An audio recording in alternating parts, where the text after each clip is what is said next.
So we were a little bit late, therefore we were very nervous, and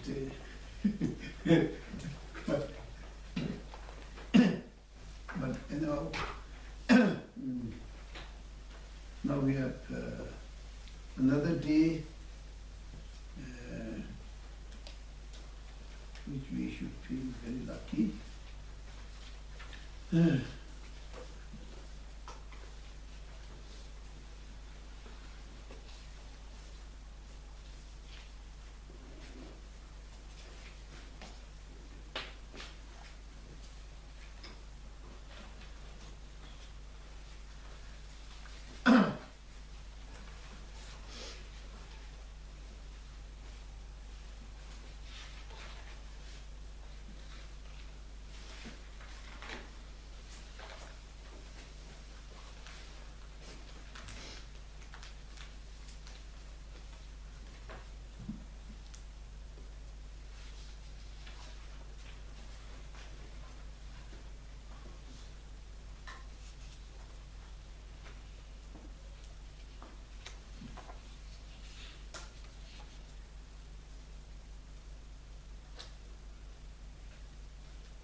So we are reaching the 17th, and I think there's not much need to recapitulate, but remain with motivation, and whatever today I intend to teach and you listen, so whatever we listen and teaching together, whatever we earn some good karmas or some knowledge or some wisdom, or bit of any practice of Buddha's dharma.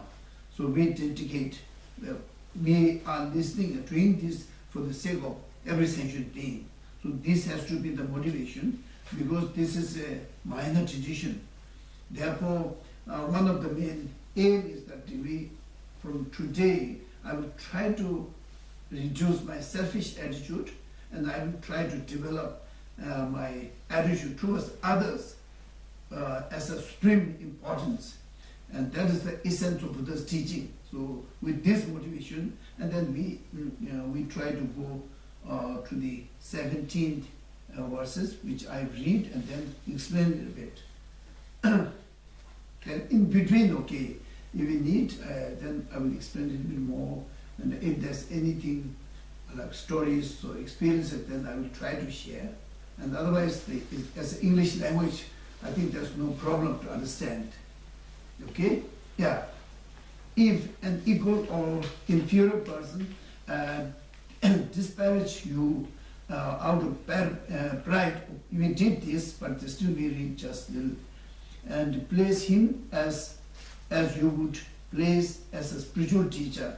So with respect on the crown of your head. And this is the practice of Bodhisattva. So in our normal sort of attitude, if someone who is having a lot of ego problem and having so much sort of paying attention for one's own self-importance and then criticizing others and especially criticizing you or making so much problem to you, normally we try to avoid, okay, the best we can do is try to avoid. And then if not, we have to fight, okay, fight against that person. But here he says that that person has to be perceived as a spiritual teacher and pay respect, okay, from the crown of your head. And that is one of the practice of Bodhisattva. And practically, how you can do it? How you can do it, okay? So first you have to practice through the mind training, okay? Through the mind training, you have to practice. Will I be able to do this? If something happens like this, what is explained in these verses, and then will I have courage to pay respect, or will I have courage to speak nicely to them? First you just leave paying respect, just leave it, okay? Just say nice things and perceive that person in a very nice way.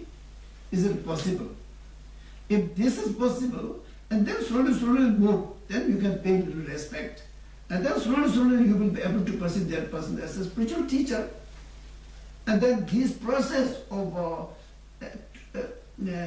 forwarding towards that person and try to be a little bit better and try to be a little bit more positive and to try to talk nice things and then ultimately try to perceive that person as a spiritual teacher, itself a meditation. This is a meditation, okay? It will not come in one day. So it has to go step by step. Just sit in your room. Or if you have someone who is making a lot of problems, just sit in your room and say, okay, how I see that person. At this moment, how I see that person. Now I read this, I received this teaching, and this teaching is very profound. So many great teachers, they practice. This must be true. So, and then you sit down and think, now I have to change my attitude towards this person. I have been always negative. Now I really like to build a positive attitude, okay? Slowly, bit by bit, positive attitude. And then try to smile and try to talk a little bit. And then slowly, wholeheartedly, I really want you to make that person as a good friend. And then slowly, and I really like to make that person as like my object of respect and then spiritual teacher and so on. Okay, go step by step, okay, step by step. In the beginning, to meet physically is very difficult. Just meet in the meditation. A little bit easier, okay. Sometimes even in the meditation you get a little bit angry, see? It is possible. Yeah. So then come down. Okay, it's not there. Why are you getting angry? It's not there. You get angry. even you get angry, is there anything which will change in a positive way, in a meaningful way, in a healthy way? Is there any possibility? The only possibility is we change our attitude into positive and talk nice, develop friendship, and slowly, and both sides can be very good, and it can do a lot of nice things, okay? So, just text. Sometimes we think, oh, this is not possible. But this is not possible. Yes, I know. If I ask you to do now, it's not possible, even for me. But we have to go step by step, you see. Step by step. Slowly, step by step. Step by step. Yeah. Just to build a very positive attitude might take like ages, okay? Maybe 1 year. And then to perceive that person as a really the best teacher, it will take ages. Of course, depend upon your effort. But you have to try.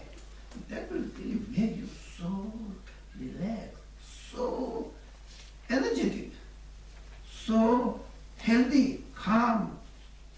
Okay, so you have to go step by step.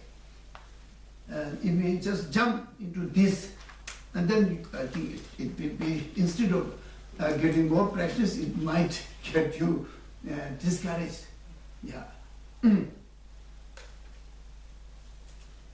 And once now I think I have to be a bit fast.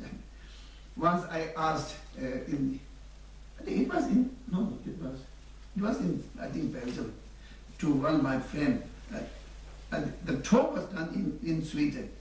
I was giving in a school talk, and in John Bauer's school, John Bauer's gymnasium, I was giving talk there, and there was one man standing, just holding the board and standing. I said, hello, can I ask one question? Yes. And I'm a very angry person, so I have no time, I have to go. So will you kindly give me a really simple trick which I can apply? Then I was a bit, because my mind was not set in this sort of level. I said, okay, so do you have a good friend who can take good photo? Yes. Okay. Then you ask, when you are very angry, you ask him to take a very good photo. And then when you are very calm, nice, you ask him to take a very good photo, okay? That person has to be your good friend. Okay. And then if you are very strong, you print the photo and put him in your sitting room together, okay? When you are calm, very angry. If you are not very strong, you put in your bedroom. Okay, your bedroom, see. You check, okay, check. And then you will know the defects or mistakes or all the negativities, or you will see physically, you will see, and then you will have a sense of taking responsibility to reduce anger. Okay, and he went. I don't know whether he applied or not. That story I told in Belgium to my friend who was a photographer. And then when his wife was very angry, he started taking photos. Then his wife took the camera and hit on the floor. You see? It didn't work. It didn't work. And then he wrote me, oh, dear Pema, your technique was totally failed today. Maybe you should clean the house instead or something. Maybe you should have cleaned the house instead or something. She took the camera and banged on the floor. Yeah. Missing, there's some point missing. I told him that the photographer has to be a very good friend of you. You see, if both are angry, taking photos is not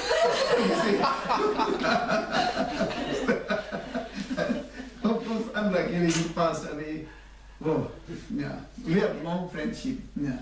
So every small part has to be brought into the account, you see. Then only possible.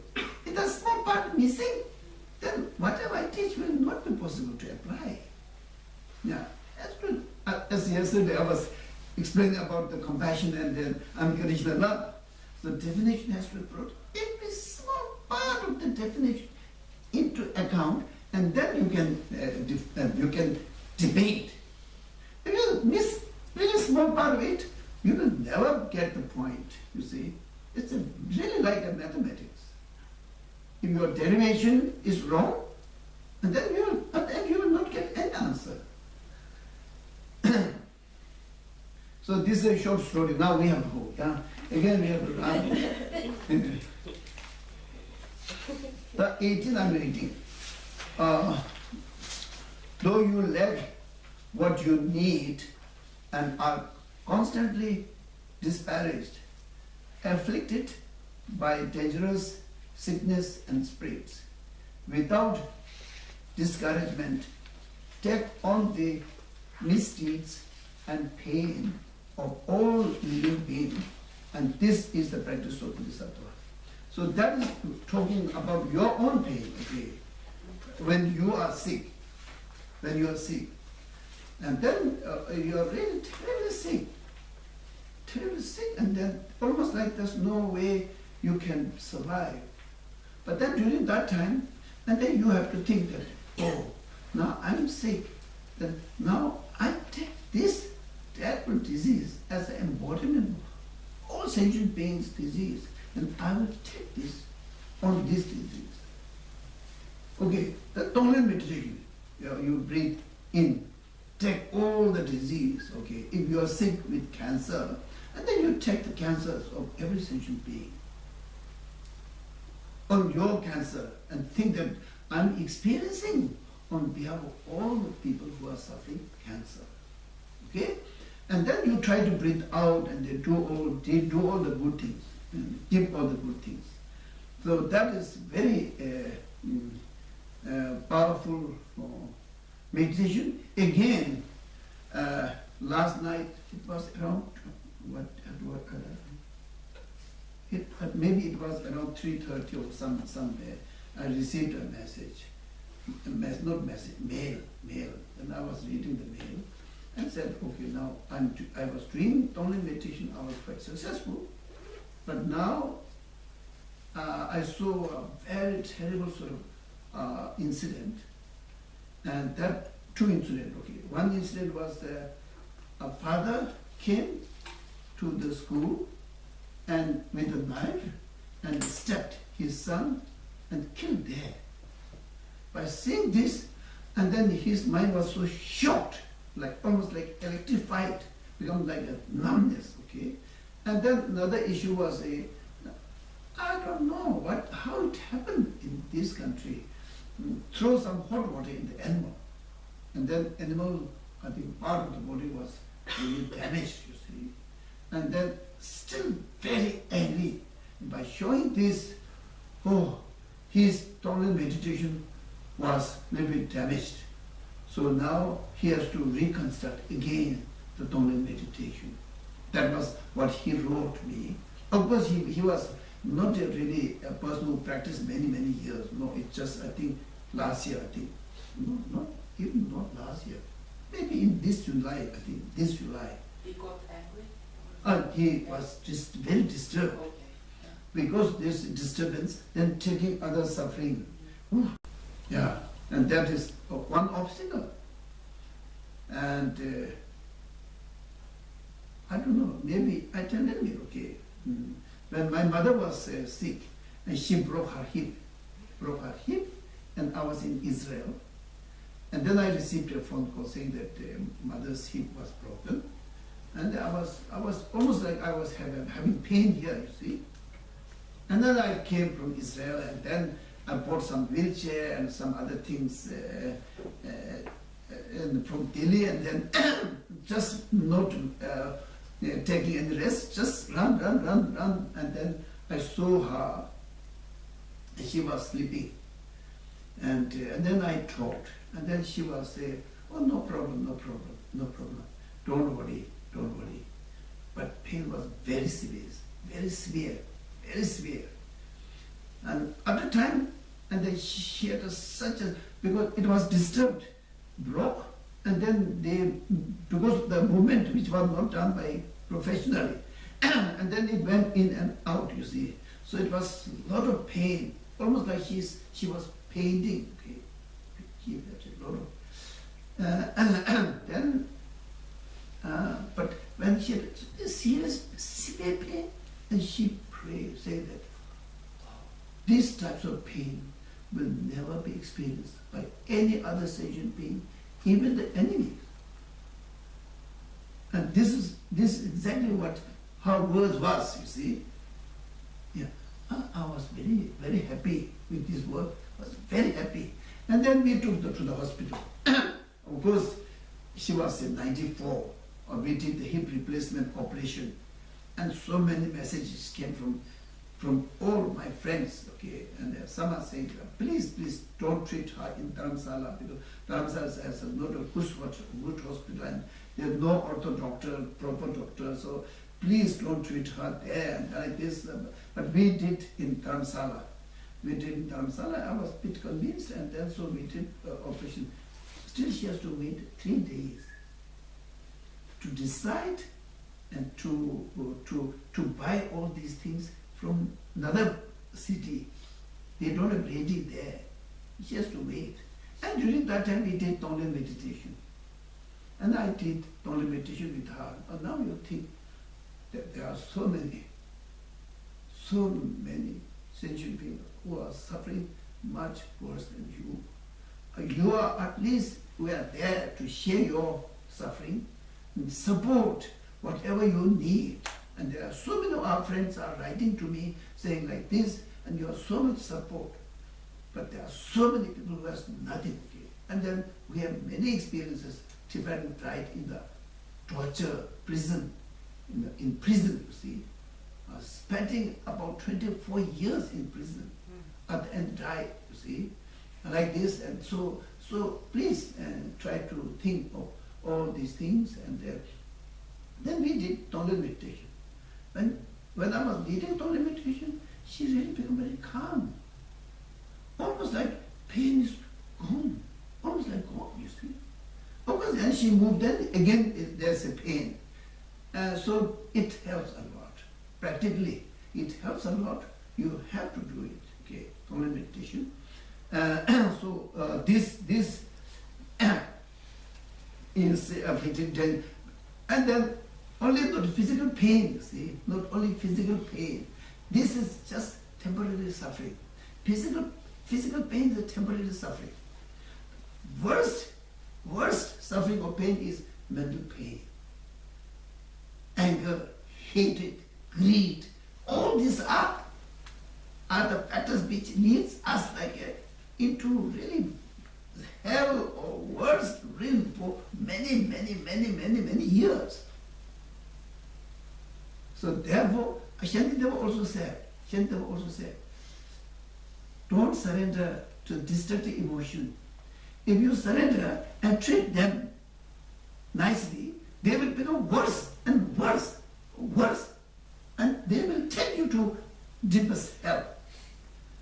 And that ordinary enemy, like human beings, okay, if you treat them nicely, one day they can be good friends, you see. But we don't think in this way.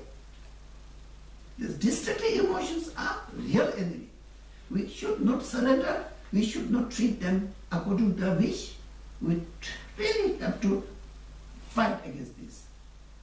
But ordinary person like human beings or any animal, even the animals, okay, if we treat them nicely 1, 2, 3, 4 times, and slowly they will become a good friend. So they are much better. But destructive emotion never establish any friendship. This is what Shantideva explained.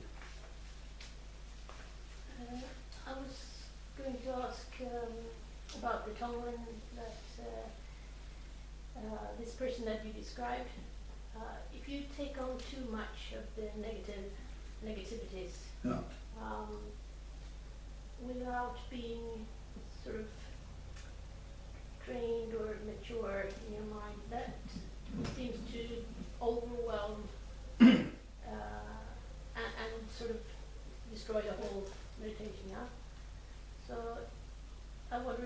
advice would be to take small amounts of negative energy and then to develop slowly like that, because it can be overwhelming. Because it tends to not function, or how to say. No, I think I understood your question. So, yes, you have to be very careful. Yeah, Tonglen meditation, any types of meditation, I told you, it's a very serious thing. You really have to know each and every steps, detail, you know. If you really want to be a very successful meditator, every step you have to know. And then you have to read a book which are very, very reliable, you see. Therefore, Tibetan Buddhism is not easy, because we rely on our teacher, but our teacher will say, this is my explanation, you read another text which is written by Nagarjuna or Asanga or Milarepa. They will never say, you read and then try to satisfy with my information, go and meditate. Never say they will. I will explain in this way, and you meditate, and you are lacking some information, you read this book and that book and this book. Therefore, meditation is very serious. And Tonglen meditation is even more serious, you see, serious. Therefore, it has to be done according to your capacity.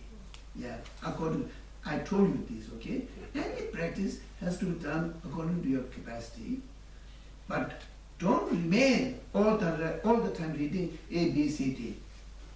If you all the time remain A, B, C, D, and then you will never learn. This is apple, this is a box, you will never learn.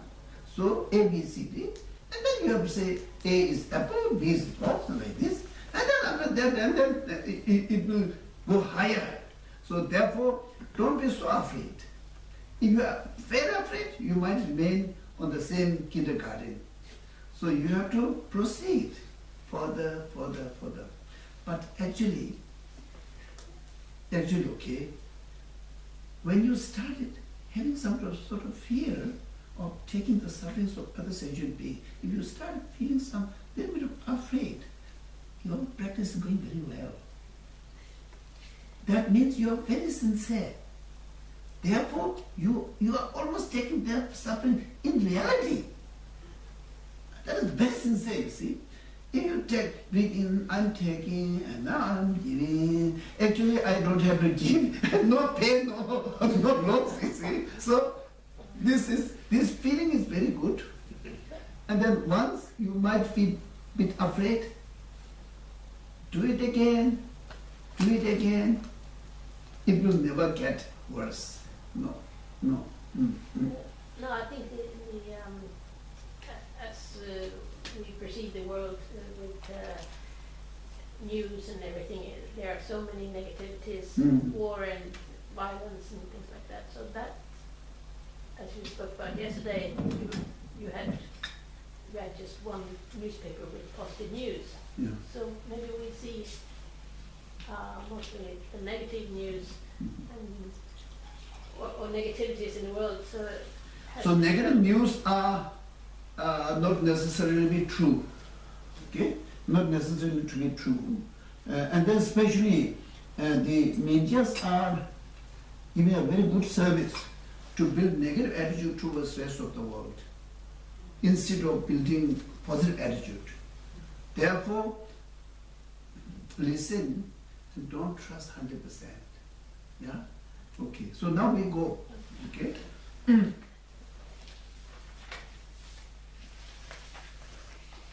And 18. Huh? Yeah. Huh? Yeah.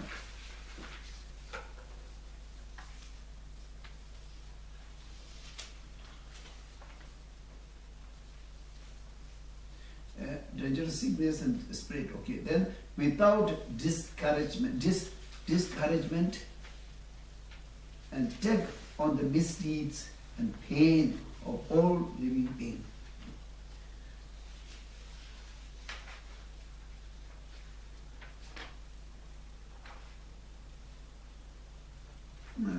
I think you understood. Yeah. Really have to be sincere, okay? The main thing is the sincere. And if you are not sincere, say that, yeah, I will take all the problems of the rest of the world, I will take in meditation. Actually, I don't have to take, practically I don't have to take, so I will take, then this meditation will not work, okay? Yeah. These practices are ultimately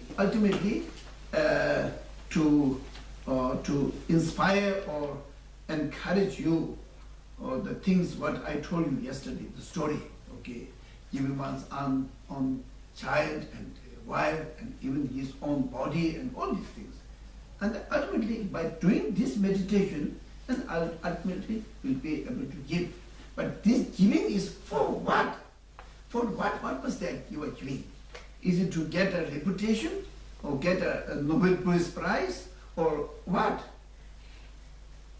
This is giving for the purpose of achieving enlightenment, for the sake of all sentient being. To do everything for the all sentient being, and then this action has needed, you see. And this is also included in the all sentient being. These problems also, everything, yeah. So therefore, when you are doing practice meditation in the cave, is constructing mind in you. And when you come to the ground, yeah, when you really have to do it practically, then you will never fail to do it.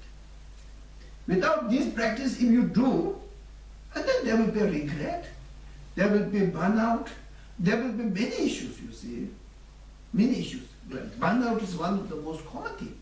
It can cause a lot of depression also. It can cause a lot of negative impact to other relatives and everything. Because you are not strong.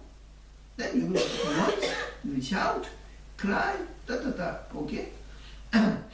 So meditation is giving training to the mind. And then finally, I will be able to keep everything. See? And practically you have to give something, okay? Just giving in meditation, and then when it comes to like giving one coin, you start shivering. That is not possible, okay? You have to do practically against do something, okay? Do give. And then you will experience how sticky my attachment towards my belongings, with money or whatever, how sticky it is. And detach is difficult. Give 1, 2, 3, 4, 5, 6, and then detach will be no problem. Yeah.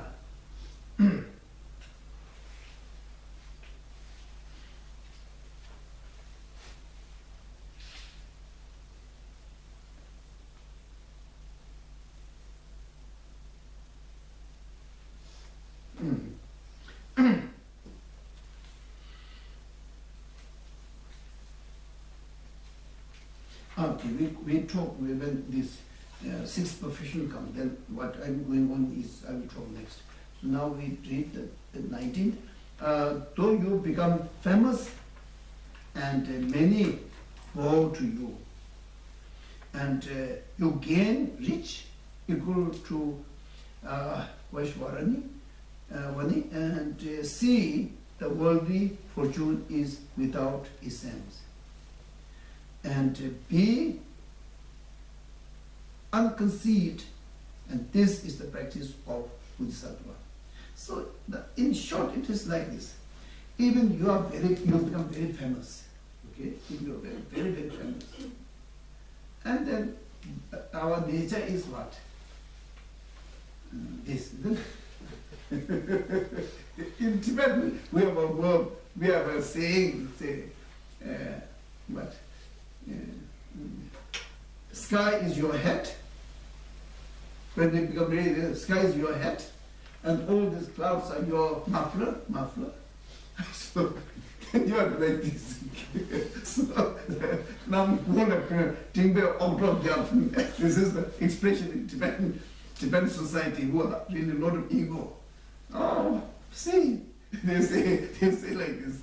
So therefore, to be here, okay, here he says that even you are very famous and you have a lot of rich, okay, almost like the richest person in the world, and then you are very famous, okay, and it is how to define famous.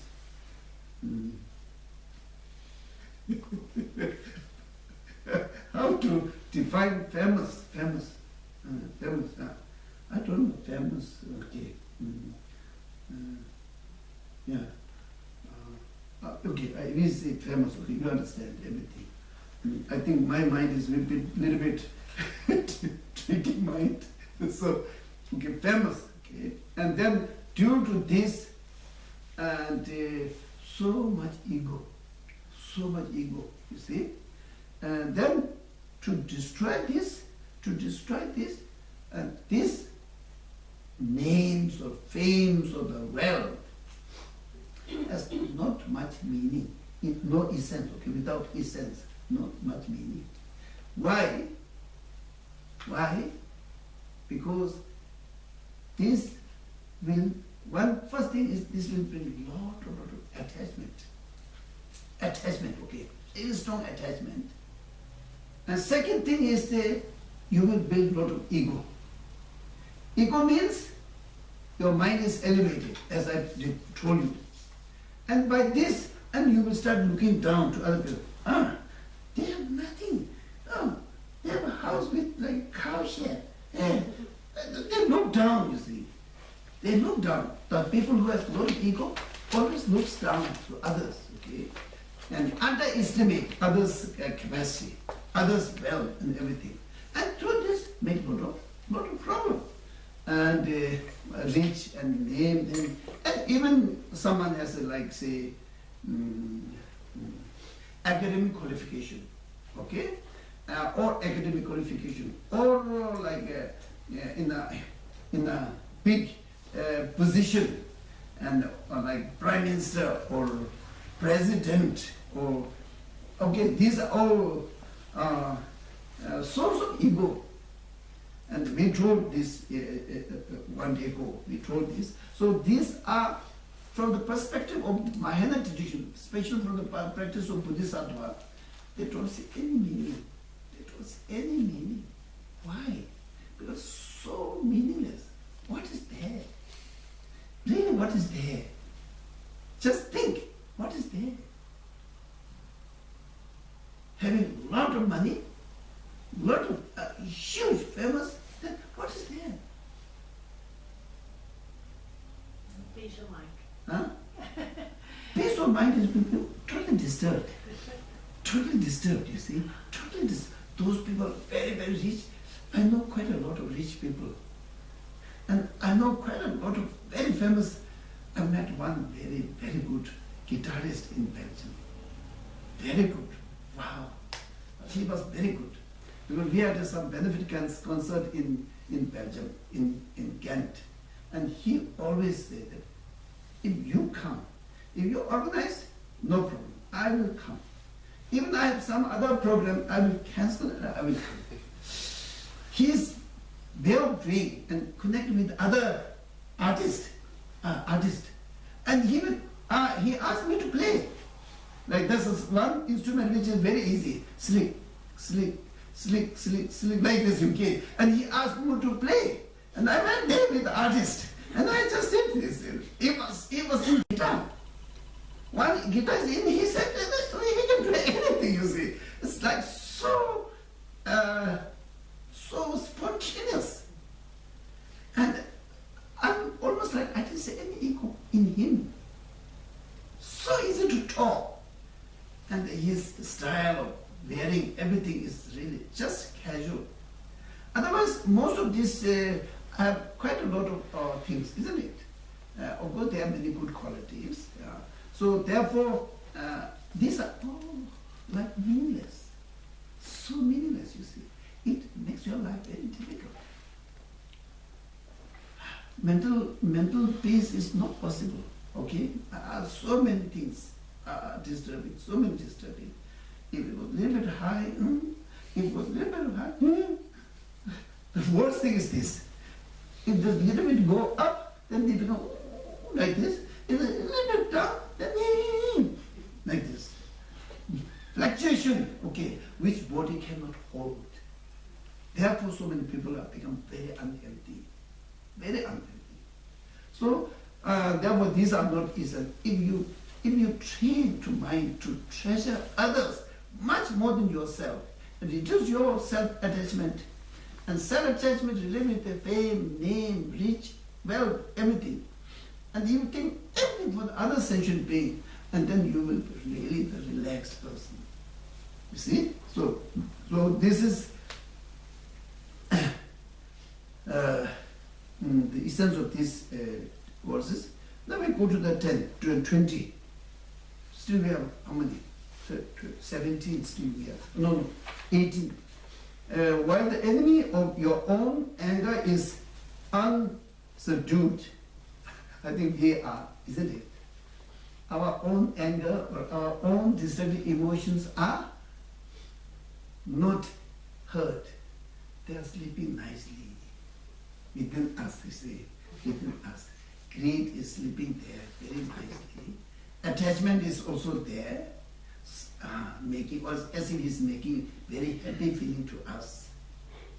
And anger is ever ready, okay? If there's something, it comes.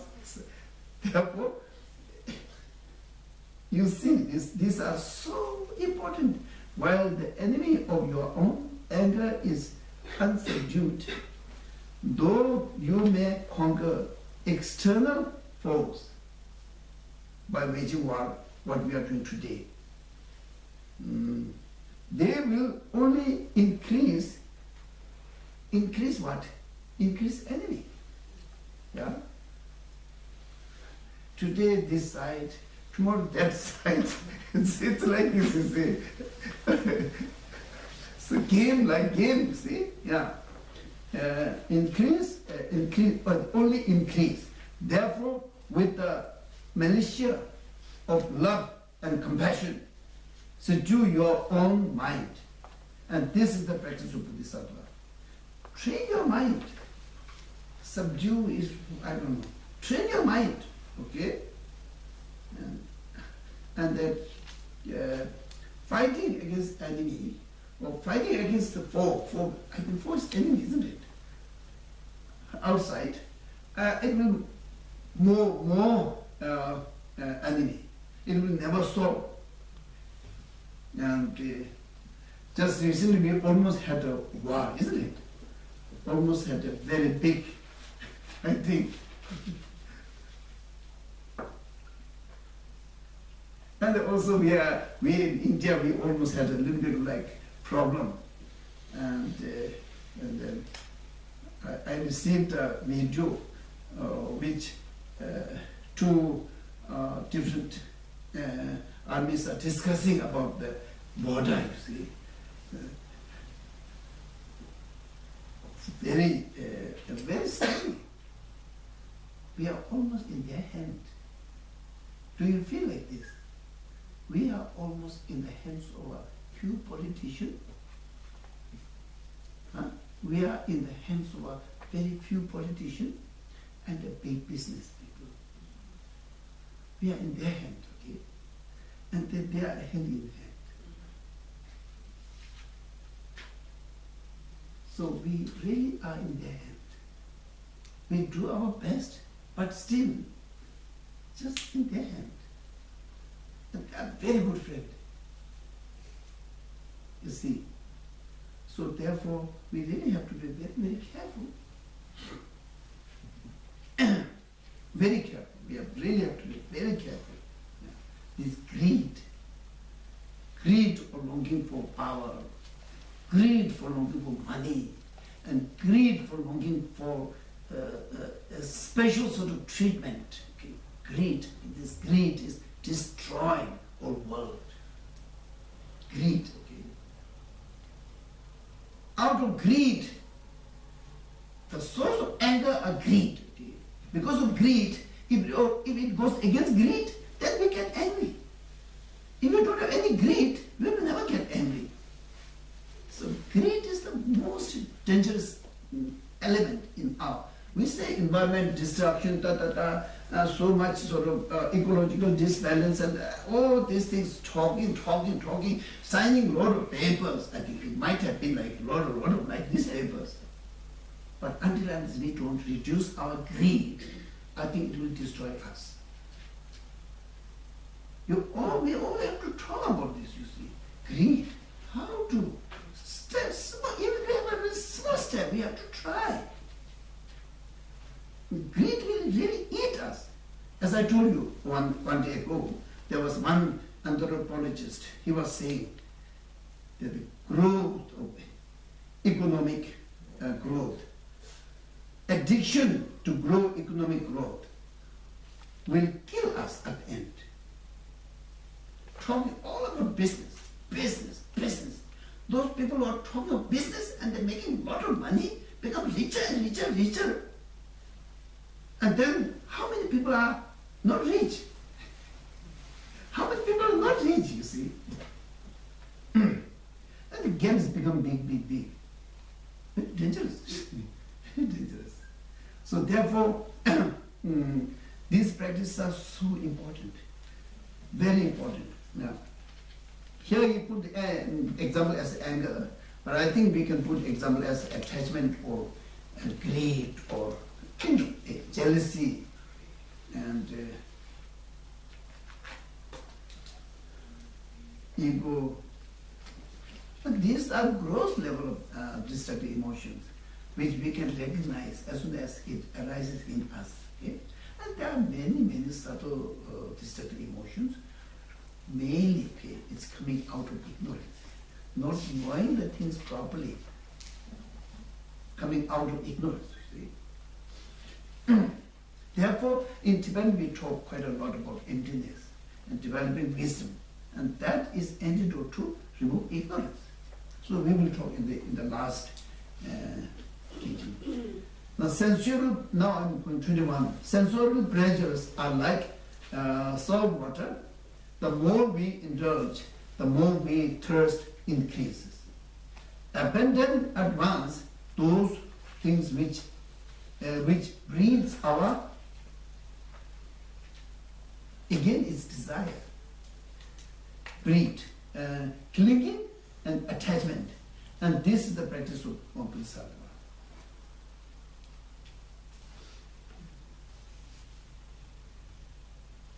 Sensual pleasure, okay?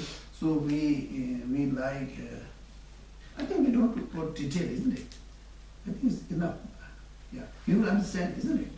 Yeah, sensual pleasure like this.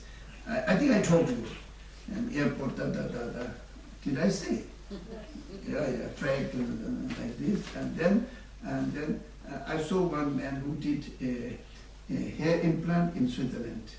And I saw the photo. Whole head, and then did implant, okay? Implant, and then, so then they put water, and then it grows. And sunflowers come out. Little bit too much. So, yeah, I saw these photos, and then I was really interested, you see, and then I just checked, okay, how to grow, how I can plant it, you see. And then this, facial, face lift and all this lift, okay, falling down. All the wrinkles, and it lifts, and all the wrinkles are gone. Beautiful, handsome. So all this actually is all stupid. This one facial can build a very good school in Nepal. Really. When I talk about these problems in Nepal, I started really crying. There were so many. I have seen so many poor children. So many mothers are carrying one baby here, and one in hand. They're going after the animal to take care, come back, put it there, and again have to go to fetch water and wood, and then have to cook. They have to feed them. Oh, bad. Very sad, you see. Lifting money can be spent there. How wonderful. How much pleasure one can get, you see.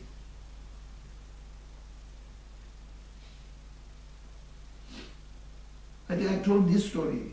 Normally I don't tell much. The one story I just tell again and again. There was one man, he was bringing his wife to me 3 days on the back, in the basket. In a basket, okay? There was no car, no road. He was bringing on the back for 3 days. And then we reached there, she was bleeding. She was bleeding and she, pale and almost like she has no energy. Put it in front of me. And they came, because they might have heard that I'm there. And then just wanted to say, please help. I was having a meeting, and then I saw this, and then I felt so happy, you see. Oh yes, we have to help. We have to help. We have to help. So my friend Siri come, and Chuda was there, come. So how much money you have? Yeah, 8,000. I have 8,000, I know. So we put 8,000, 16,000. And then Siri, please, oh yes, you take money. Give the purse. You take money, okay? She no, check. And I took 9,000, 25,000. And we rented a nice car to be able to reach to the very far city, very good hospital. There, she doesn't have to pay any money. Carrying on the bag, in the basket, you see, in the basket. Like, worse than like animal. Taking out of the basket, it was so difficult. So they have to like this, lean, and slowly drag, and so many people were helping, because I was there. And then bleeding. So like I don't know, it's like blood mixed with something like pus type, some are dropping. So therefore, even we have some money, we really have to use the best way. Most minimal way, you see. And talking is easy, but practically doing something is really meaningful. It's really meaningful. By emptying your pocket, you will never become beggar. You will never become beggar. See? Yeah.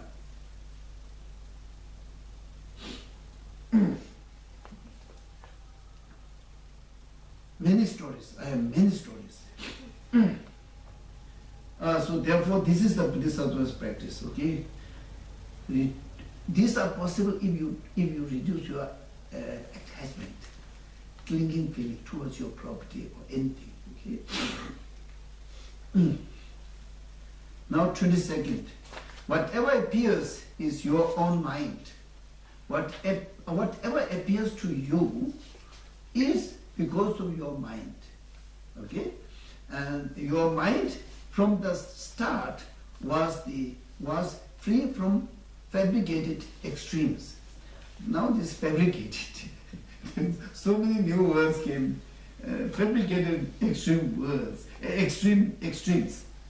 Understanding is do not take to mind sign of subject and object, and this is the practice of Bodhisattva. Yeah. So actually, it is saying, okay. Actually, in short, it is saying that your mind is full of destructive emotion. Therefore, whatever appears to you, like say, terrible person, or wrathful person, or compassionate person, or friendly person, whatever appears to you, it is like almost like a projection of your mind. You see? If you project that person as a really nice person, and that person will appear in a nice way. If you project that person as a terrible person, that person will appear to you as a terrible person, you see. So therefore, it is... Huh? What? So it is absolutely important to see this mistake, how we make mistake. How we become so biased.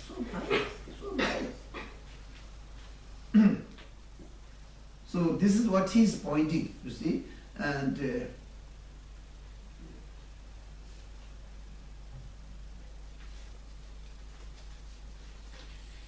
your mind from the start was free from fabricated, like small children, isn't it? Yeah. They say, what is coming? They don't do any politics. If they have to cry, they cry. If there's something, they cry, see? And so they are very innocent. And our minds are also, when we were born, of course we are carrying a lot of imprints, dirty imprints. But as a baby, our minds are more pure or innocent. It is not fabricated. When you grow, and then you get a level. And then that also is one of the fabrications, okay? And then you get a really big, firm name like this, and then your mind is totally fabricated. And then someone just criticize you or fight with you, and this will also fabricate it. And this way, imprints are there. So due to these fabrications, and then our mind doesn't stay in a very nice and totally balanced way. Therefore, what we see on the outside is because of our projection. Negative projection, we'll see many negative things. Some people are very negative. Some people have always very big problems, always big problems. Some people, wherever it's always nice, always very calm, and everything goes well. Some people, whatever does it, complain and complain, and this and that, and here and here, and this house, and this table, and this pen, and everything goes out. And then, what about you, say, I am perfect. which is highly fabricated, you see. This we find in a living human being. And we all should not be like this, okay? If we are, we have to reduce this.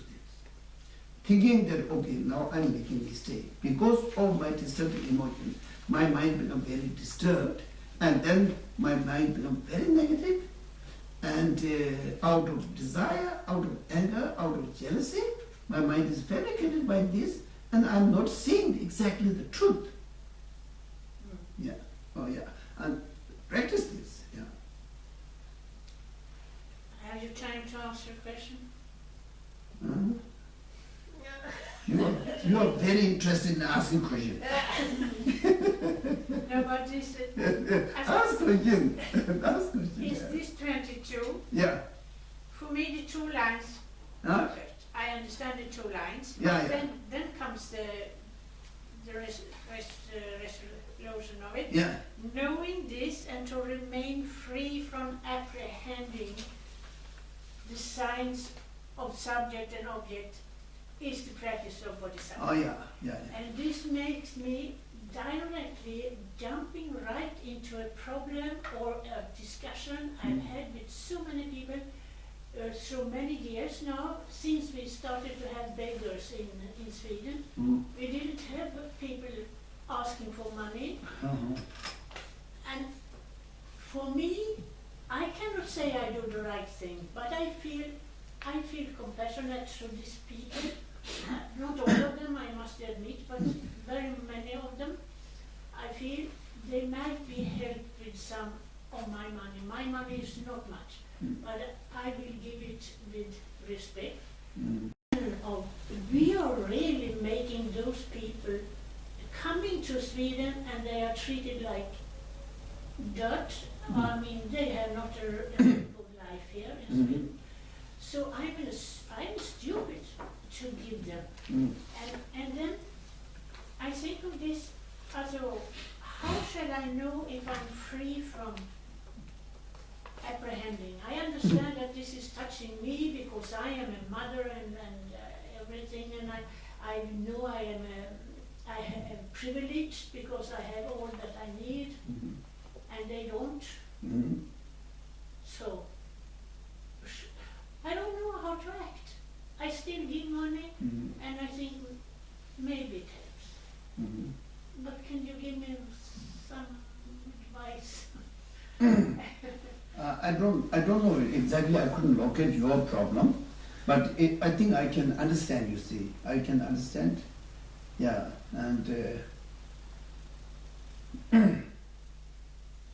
as you say,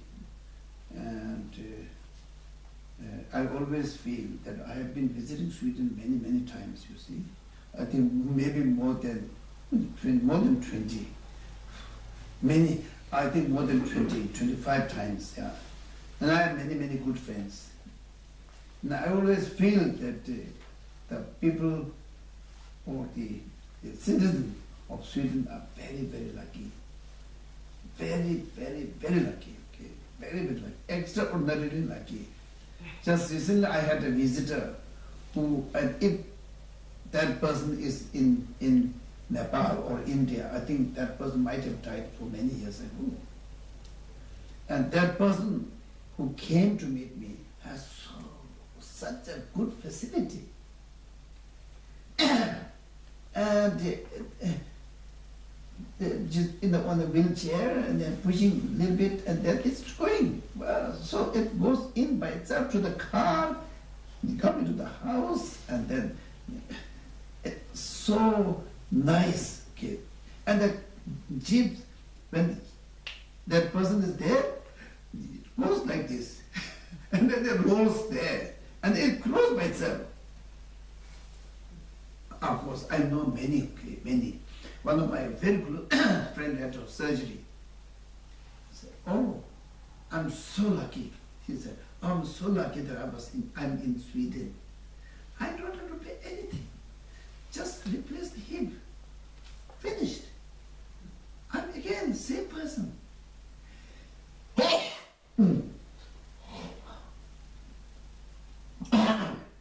Of course, when having like this sort of facilities, okay, like this facility, and then seeing on the other side, the gap is very big. Gap is very big, and then the magnitude means amount you help, sometimes become very insignificant there, and sometimes okay, it gives a really good satisfaction. But here, the practice is that just you have to have a sense of giving from the bottom of your heart for the benefit of that person, and whatever merit you earn, you dedicate it to the person to whom you are giving, and then dedicate that this will go to achieve enlightenment for the sake of all sentient beings. So this has to be your practice, isn't it? So don't compare. Don't compare, okay? How much he is giving, how much she is giving. He is very rich, but he didn't give only 1 krona. I'm not rich, but I give 10 krona. So why this rich people are? Don't compare. Don't compare. Just give or do whatever is possible for you. And then stay in a realistic. Now one of the problems, stay in a realistic. How much you can do, you just do with a pure heart. And then get satisfaction. You can't solve all the problems. Yeah. So I also receive many letters, like many, okay. If I say exaggerated, I can say hundreds or thousands, you see. Many of my sincere friends, Pema, now you have to stop. You have to stop. You will not, you cannot change the whole world. Now enough is enough. You're getting old. Why you don't take rest? Then I say, please understand. I'm not hoping in this life, or maybe very soon, I'm not hoping that I will be able to change the whole world. That is not my aim. Whoever comes in close to me, I really want you to help. As long as I'm breathing, okay, breathing, I really want you to help. I really want you to help. It's a really small thing, I really want you to help. And they think that takes all my energy and I will get tired. That is no. I said no. Yeah, no. I will not get tired, you see. Yes, I cry. I cry a lot, but that cry is not unhealthy. My cry is healthy. I cry, all of a sudden I can laugh. I'm crying like this, and all of a sudden I can cry and laugh. It is not unhealthy cry, you see. In the where and when we were giving talk in one of the place there, I said, when I told this problem, I was crying with this sorrow, suffering. But that suffering is not my suffering. Suffering is others. And today it achieved. Now I'm crying because I'm very happy. But both cries are not unhealthy. If it is totally self-centered cry, it can damage quite a lot. So therefore, don't worry. Just go on doing. Just go on doing with a good motivation, whatever is possible. Okay? But then don't think. Don't think that I cannot solve whole world. Don't think. Just do whatever you can. Whatever you can. Okay? Yeah. Just go on doing. Yeah. And then finally, you will be able to do quite a lot. See? Yeah. Yeah. How come people discourage like that? How come people discourage the other people what they think? They try to discourage your giving. And then discouraging, okay, discouraging is not our problem. No. It is their problem. So we have to feel sorry and if possible try to explain. If not, it's their problem. And then sometimes in a very cruel way, enjoy. That is not very good advice. By giving from my side, from my purse, what is the pain they have, you see? If I beat one cat here, and the dog will not bite there. The dog will say, no, they will pain, you see. If I pain, you have to pain. Why they have pain? It's their problem. Actually, there's no problem. I create it as like mind projected. Yeah. These are very, very practical issues, you see. And then we really have to meet again and again, discuss again and again. Yeah. I'm swimming. I'm swimming in that sort of problem, you see. Oh, very, very big problem. And in the beginning, like say 2003, 4, I also started little getting angry with the rich people, the very rich people, Indian rich people. Why they are not sharing? And sometimes, why I have to do? See, I have to do it because I have to achieve enlightenment. You will not be able to give enlightenment to me, you see. I have to achieve enlightenment by myself, you see. Therefore, I have to do. If I have to achieve a very good state of meditation, I have to do, you see. So I'm sleeping and do meditation on my behalf, so that it will improve my mind. Not possible, in reality. Therefore, we have to do. So if there's some discouragement or some criticism or showing some angry face, then it's not your problem. Yeah. Okay. And then sometimes, I think you know here in teaching, you say, you are showing anger, so thank you so much, being a wonderful teacher. Isn't it? You know? Yeah. It supports in every direction. If you know whole Buddhist teaching, it will support in such a way. In the rich, it will support. In a poor state, it will support. In a good situation, it will support. In a bad situation, it will support. I told, when I was 9, 10 years old, I was begging food, okay, in Nepal, begging, because all my family members were sick. And then begging, and then I have to come back, cook, serve them, and fetch water, collect wood, and sleeping just on the ground, putting some bricks and put my shoe. That was my pillow for months. And then they were sick. I need to boil water. And boil water is not like gas, you see. I have to make fire. And I have to make it takes ages. And they say, oh, I need water now. I can't. And sometimes I get so tired that, oh, now I think this must be hell. I thought this must be hell. I'm getting like dizzy and I'm losing hope. But in Buddhism it says, everything is impermanent. Everything is impermanent. Impermanent, impermanent. Oh, impermanent?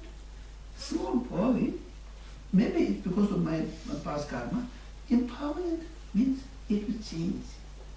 It will change. Oh, it will change. It will change. It will change.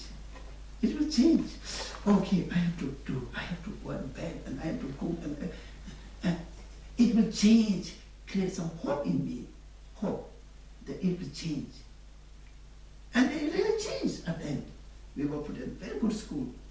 The first day in the school, they prepared a bed for every child bed, very clean bed sheet and pillow and a blanket and everything, and a very nice dinner, and then we had a warm shower. So good, we see, so good. And nice trouser, nice everything, changed. And then we were all, oh, this is your bed, this is your bed, this is your bed. Okay, this is my bed. Oh, I slept there. Oh, that was so good. First time after many years, not many years, after 3 years, first time sleeping. Almost like I'm stuck there. It was so good, you see. So good. And then I said, oh yes, Buddha's teaching of showing impermanence teaches us so much insight that any problem is possible to change. If we don't lose our hope, it is changeable, possible to change. Okay? We have to work very hard. If it is a big problem, we have to work very hard. Now, so if we take the problem so big, and we might commit suicide. If we take the problem so rigid and so solid and so big, and then we lose our hope, and then we make a choice to commit suicide. So therefore, this teaching is very good. Okay. Yeah. And now I talked a little bit too much, but I'm really emotional, you see, and then vomiting everything. Whether you need or not, I just enjoy. I'm enjoying. Vomiting my.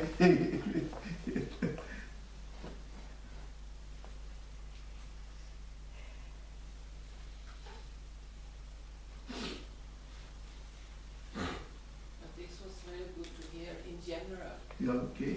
Yeah. Because there are always people who are doing something. As this is different way to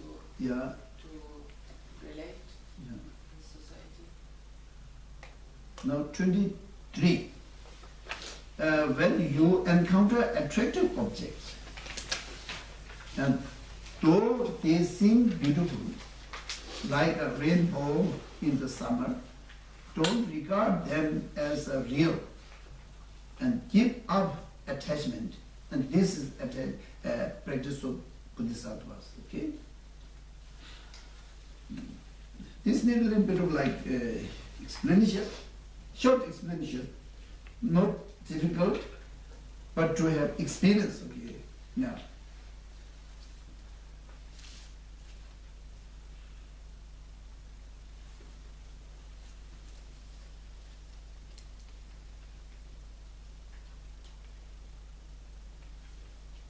As in the first one, the previous verses, that whatever we see is a projection of our mind, isn't it? Projection of our mind. So therefore, if we see, of course there is a conventional beauty also, conventional beauty. But that beauty, we take that as like a ultimate, like having an independent beauty. That is wrong. There's a beauty, conventional beauty, you see.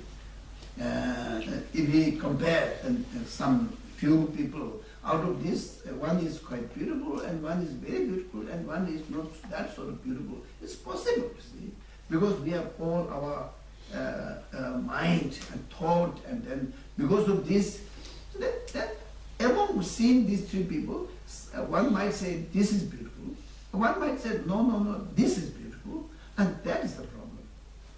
That's the problem, okay? There's a conventional beauty, okay? We are then not saying there's not beautiful. There is a beautiful, there is a handsome, and there's a good, and there's a bad. But we make beautiful in such a way that we are seeing that beauty much more than what is really existing there. And we see ugly much more worse than what is really there. And those are the problems, you see. Just see the truth, no problem. Just see the truth, it's no problem. Yeah. Therefore, if you encounter attractive objects, he says, you see, there's an attractive object. And we encounter, we meet. And then though they seem beautiful, but we project more beautiful because of our attachment, you see, and more beautiful. Like, then in this way you can say that this beauty, what I see is not exactly there, so I should not be so attached. This is logic, this has its own logic. Another thing is, by having this sort of beauty, by seeing this beauty as like the most important or essence of life, it's not. This is not, okay? And that also can be like a rainbow, put as example as a rainbow. What happened? Oh, okay.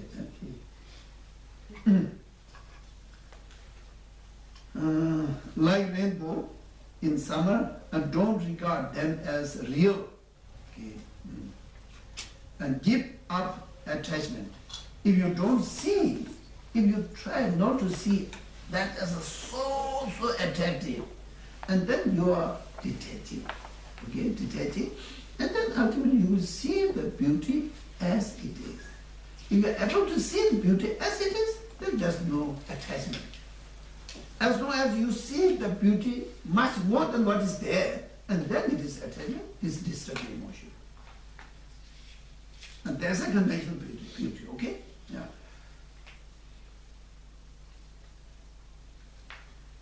Then 24, is it okay? Or some question? One question, or two questions, or three questions, or four questions, 5 questions. No question. Very good. Very, very good, yeah.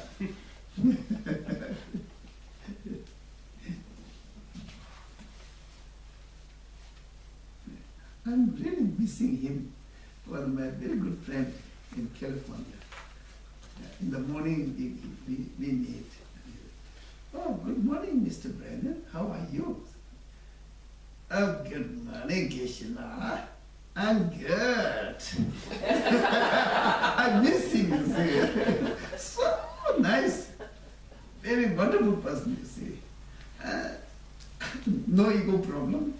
Very natural, very spontaneous, and very easy to talk. And so, really I miss him. I say this in front of him also, in the public, I say. So therefore there's no harm if I say it to you. I'm not criticizing. It touches my heart. So calm. Good morning, Geshe. I'm good.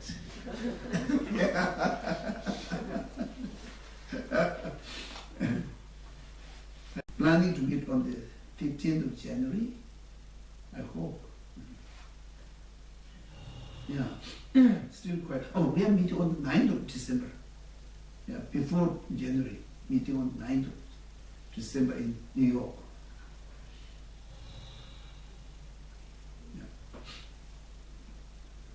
Now we go to the next. This is a little bit interval. All forms of sufferings are like child death in a dream. Holding illusory appearance to be true makes you weary. Weary is like tired. Yeah. Therefore, when you meet with disagreeable circumstances, see them as illusory. And this is the practice of Bodhisattva. Yes. I think I explained this. Yeah. So, don't take everything as so true, you see. Don't take any sort of like a pleasant situation news or very, very bad situation news, don't take this as a so real and so outstanding. Don't take. He's advising us. Don't take it this way. Take as it is. Take as it is. No harm, you see. Yeah, no harm. Even make it so big or so small, and then it becomes a problem. And that is possible if we see the reality, not in the illusory, okay? Illusory, yeah.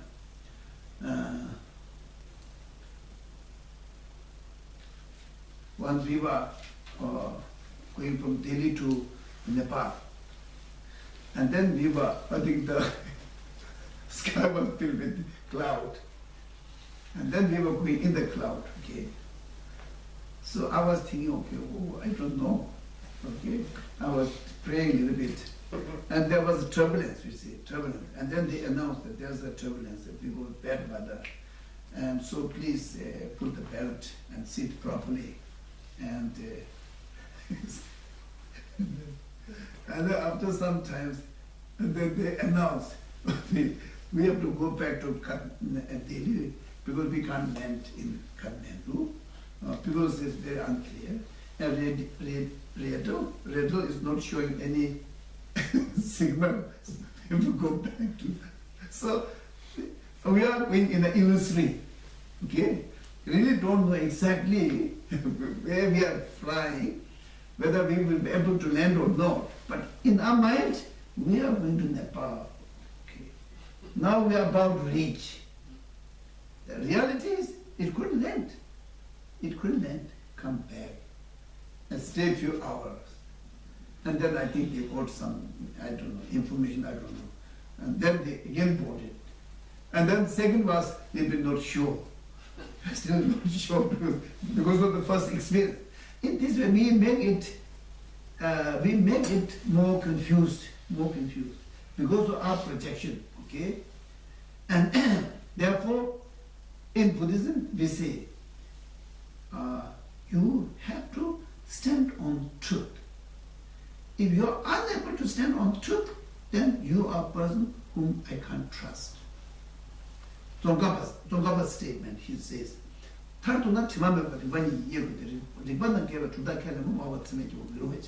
means ultimately we have to follow the profound, unmistakable logics. By having profound logics, still a person is not believe or disagree, and then that person we cannot trust because he is not standing on the truth. Yeah. Even he is really rich or famous or very handsome or beautiful, it doesn't matter, you see. He's not standing on the truth. Therefore we cannot trust. Oh, he's very handsome, so we can 100% trust. It's not possible.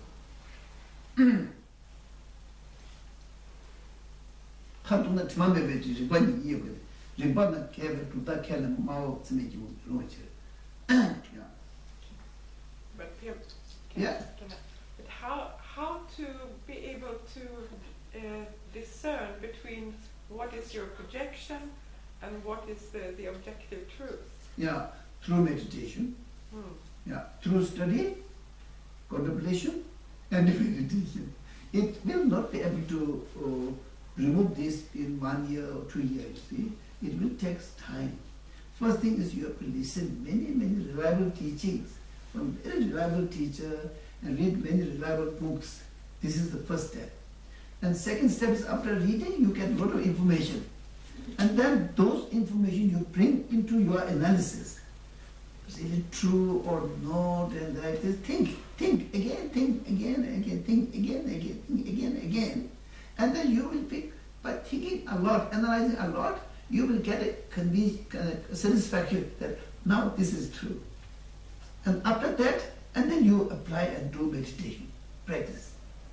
And then through this, and then you will know how much you are projecting and how much is really true there. Yeah. So therefore, it is a process. Okay. I don't know. For example, in English, there's understand. I understood. That is very vague. very vague. According to when we debate, then it's quite vague, I understood. What does it mean? What does it mean? Understand. How much? How did you understood? From that perspective, or that perspective, or this perspective, or that perspective. How did you understood, you see? How deep you understood? And then in Tibetan term, Thogmay is Thogmay. Okay, Thogmay means Thogmay. The meaning of Thogmay is Dondoshoba. Dondoshoba means if we understand, there should not be any addition and there should not be any subtraction. See, we have to exactly understand exactly what is there. Because of our projection, we add more. We think that we thought, we understood. But actually, not. And sometimes if we are very angry, we thought we understood, but we subtracted many things through because of anger. And sometimes we are very attracted, and then we see it is so nice, and then we add more than what is there. Again, we don't understand properly. So therefore, Thogmay is now using in English term Thogmay and understand almost same, but actually these are not same. Understand has to be exact. Nothing add on it, nothing subtract on it. Just have to understand exactly how it is. And then is Thogmay, this is Thogmay. Now, very specific term, very specific. In the Thogmay means listen. Thogmay is listen, okay, I'm listening, teaching, and then also reading also includes in the Thogmay. Like Thogmay is listen or hear. Yeah. And that is just collecting information. Collecting information. And then among the information, there are many good information, bad information, which we need, which we don't need, okay? For that, we have to analyze, think, analyze, think, analyze, think, analyze. And after that, we get a concrete answer. That is called Samba or Thogmay, Samba. Okay? And after that, Gomba is meditate. Could you please say those words again? Samba. And first is Thogmay. Thogmay is hear or listen, which includes reading books and listening, teaching, or included. Okay, Thogmay. And then Samba is after listening so many things, and then we try to analyze and think, true or not, okay, with logics and the reasons, or examples and stories, okay. That is called Samba, contemplation. I think of this, what Bardo said about what other people say. Yeah. It's not good to give money because. Mm. This can also And be then used. meditation, after that meditation, okay? This Gomba, meditation, Gomba. Or Gom, just simply Gom. Gom means actually in Sanskrit, I think it was bhavana, means familiarize. Get your mind familiarized. Whatever you know by contemplation, and you make your mind familiar to this again and again. That is meditation. And that changes the mind. Get the training of the mind. Yeah? Thank you. Yeah. What did you say? Yeah, I think when other people say something to discourage, No. this could be applied Yeah, to right. Yeah. reduce the effect of if you are affected by what they are saying. Yeah. Is this really true? Yeah, what they say, is it really true? Yeah, really. Does it make any sense? Is it better for the beggar as well as for the country? You have to see the logic, yes. But We cannot know. Oh, exactly. but it is difficult, you see. Yeah. So and then you are started you have started tending towards very professional. Professional. Yeah. Therefore, reasons with your experience is very good. Yeah, based on your experience. Therefore, I'm telling a lot of stories. A lot of story, and it makes it like more sense. Yeah, and logic, story, and then the reality. Yeah. Now, what is the time? Powers, I think so. Yeah, 14 minutes and 42. 15. Maybe? Uh, Sure. I have a question before we go on. Huh? I have a question about the word for understanding in Tibetan you was using. When you were talking about understanding the English word, Mm-hmm. and then you were talking about the word in Tibetan, it was more, have a more dimension. Mm-hmm. And I can't remember the word you was using. And Tibetan words. Yes, Yeah. Turba. turba. Yeah. Okay, thank Yeah. you. Turba is listening. Yeah. Mm. Listening and also studying and also receiving teaching. All these are turba. Mhm. And then after that is samba. Yes. Second one is samba. You got it? Huh? You have? Yes. Okay, then I don't have to say. I don't have to say. No. Okay, perfect. Yeah. Mm.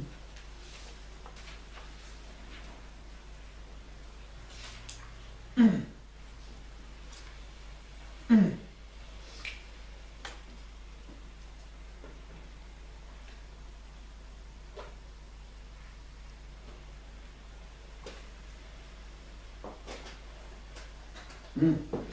Now we are starting with 6 perfections. Okay. First one is generosity, and the 25th.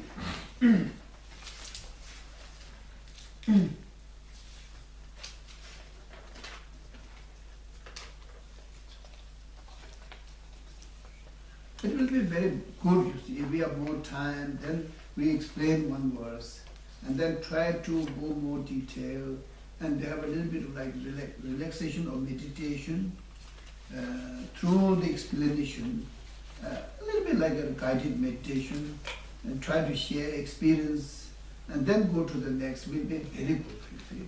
Now, of course, at this time we have to be a little bit hurry. We have to finish this. I think if we don't finish, then I will be not so happy. Yeah. Going back without finishing. So now 25th. Well, those who want enlightenment must give even their own body. There is no need to mention external things. External things means like money or material things, you see. Even one has to keep their own body, then external things are obvious, okay? So there's a must, even their body. There is no need to mention external things, therefore, without hope for return or any fruition, give generosity. And this is the practice of Bodhisattva.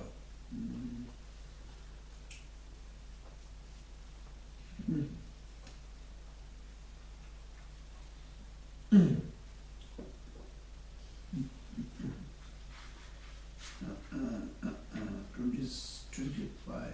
Yeah.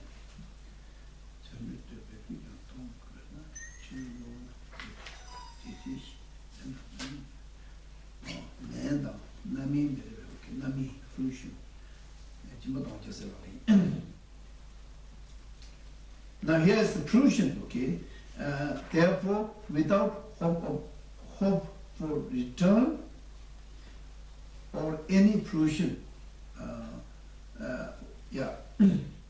like if someone gives us something, okay, and then in return, if I expect like a thank you or praise or some fame or name or reward, and that is the first one, return, okay, return.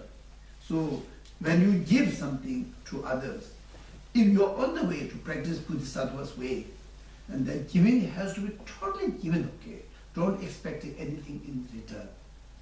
And then on top of this, you should not expect any fruition.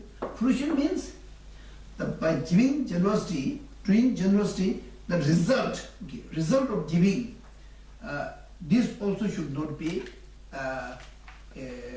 desired to get something in future, in next life or whatever, okay. So therefore, Gyalsay nani toba kun teche tongde jimbe cho. Gyalsay nani toba kun teche tongde jimbe cho means that Gyalsay is Bodhisattvas. Bodhisattvas, they give, and then of course this whatever material things they give. By giving, it has a good karma, okay, good karma, and then this good karma will bring happiness. Those results, these are called fruition, okay. These all the results are also dedicated to the sentient being. Don't take anything, don't anything. Give this to this person, and then whatever merit I earn, or whatever result, happiness, whatever, I will dedicate to that person. Give totally, okay, totally detached. That is the perfection of generosity out of Bodhicitta.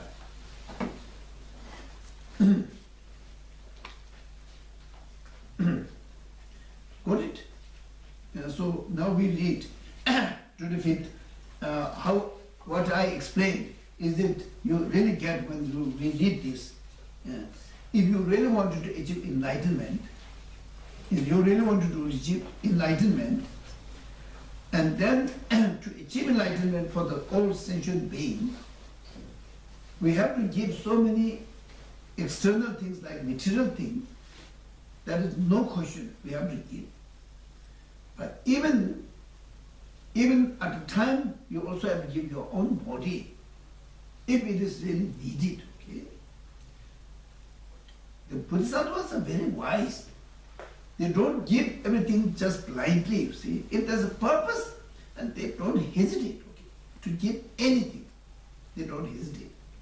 And then, by giving this, whatever merit they earn, a good karma they earn, the result of good karma, everything is dedicated to, given to the sentient being, all sentient being, particularly to whom you are giving.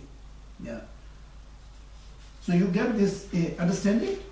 When those who want enlightenment must give even their body, and there's no need to mention external things.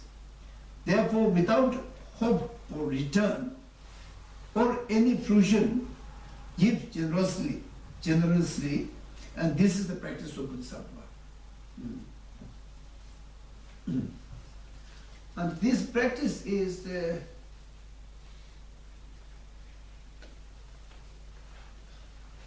I don't know how we can cover all these things. A lot.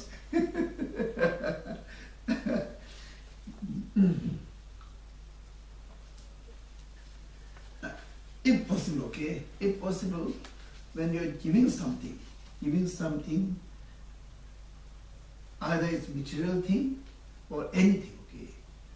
And you have to think that this, what I'm giving has to have some meaning for all sentient beings. The meaning is to remove their suffering and to achieve happiness, you see. That is the main thing. And for that, I really wanted to give it in such a pure way that I just give it to that person, and then I don't expect anything in return. Anything in return. Even the result, okay, has to be given to them. So by practicing this, you will detach a lot. Detach detach, detach, detach.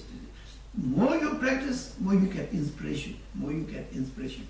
And at a time, and then according to Chandakirti, he says, Chidar Jinji Cheta Tusam Jasa Jung Tida Tuna, Hiwachi Tawacham Tamjatama Tajik Mujik means by practicing this, at a time you are so happy to give. Therefore, if someone is from the outside, oh, please give me some food, but just by hearing, please give me, you will be very happy. You will be very happy. But if you are able to give, then the happiness will be much more than just simply hearing the voice. Please give me. Chidar Jinji, Cheda Chosam. Chidar Jinji means please give me. Da Tu is a sound. By hearing this, please give me. Just by hearing this, oh, I have such a good opportunity to give. Also, I'm so happy. Extremely happy. And then practically giving will give much more happiness than this. Chidaji, Chedatunam, Gyalsay Tiju, Tidatuna, Shiva Shuga, Tewachimna, Tamje Tawe, Taji Moji good. And after that, okay, Richard is in Taji Dugaki, Shandan Yawala so, Dugara Ring to digital you to Turism. After that, the inner growth of generosity, practice of generosity, becomes so strong that no hesitation to give anything. Feel so happy. Even one has to give one's own body or one leg or kidney, so no problem, you see. And by giving part of body to give to person who you are giving, and then pay respect, say thank you so much for accepting my body. You see, of course this is so big, as I told you yesterday, the story in Upper Mustam. But this is a mental state, you see, mental state. How much a person can do so much good thing for every sentient being. Simply the action of giving can be grow in such a magnitude. Now, I'm quoting this text from the Chandakirti's text, which is called Madhyamika. And when we study about the emptiness, and this text is the main text, root text, okay?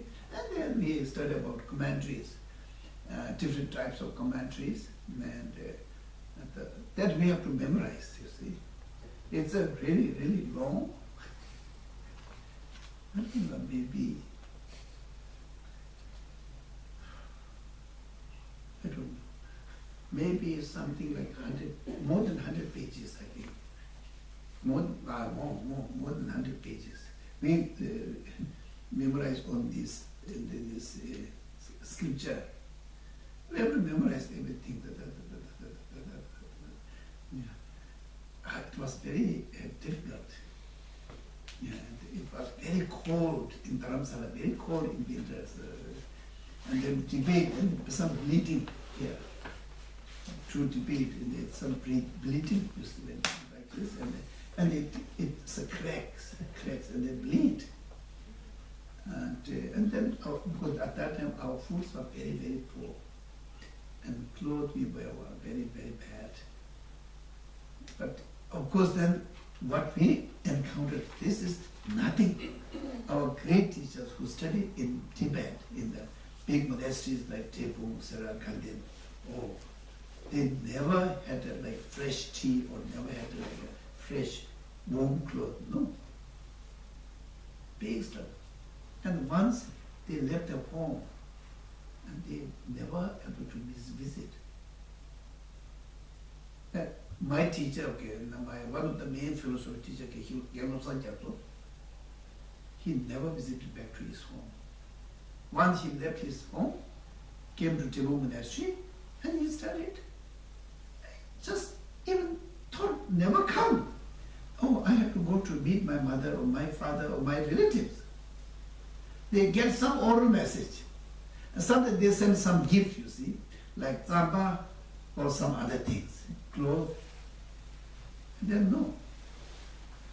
Like Tsongkhapa, you see, he was sent by his mother to study Buddhist philosophy in central Tibet. He was born in Amdo, okay? And his mother sent, his mother Shinza Achu, she sent him to central Tibet to study Buddhist philosophy. And he gave really very specific instructions, okay? Really very specific instructions. And he really instructed him to study Paramita and Madhyamika very thoroughly. And others are, she said, this is not so okay. And then he came, he studied. And he became very famous, very famous, you see. And then she sent a message saying that now I'm very old. I feel like I really like to meet you. And then this message reached to Sangpo, who is the founder of Guru tradition, you all know. And then he thought, okay, now I think I have to visit her. She's very old, I have to visit her. But he was so busy giving teaching and organizing so many teachings, writing all these scriptures and everything. He was so busy. And he wrote a small thanga himself. Make a thanga of representation of him. He had a thanga and then blessed and then wrote and then sent to his mother. And then when she unrolled, you see, it rolled like, thangas rolled like this, you see, and when she unrolled like this, and then she saw this painting, okay, done by Thogmay. As soon as she saw the face and this Thogmay, this Tibetan is Ama. Ama means mother. And she was so convinced. Immediately she wrote back, saying that now you don't need to come. I met you, and now you don't need to come. And you are more useful there, and don't worry. They didn't meet. Of course, the Thanga says Ama. That is a big thing, you see. Really huge thing. And she was totally convinced. Now I'm very happy. So devotion and dedication, devotion in Tibet is very big, really deep, you see. And up to now, 59, it remained almost same. Up to 1959, it almost remained same.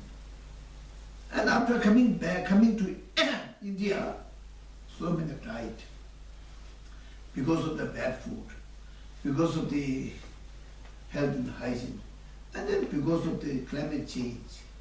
And so many died, many good teachers died, and especially in a place called Baksa. And then he saw this plan, and then now these all are shifted in, I think in the 60s or late 60s or early 70s, it was shifted to South India.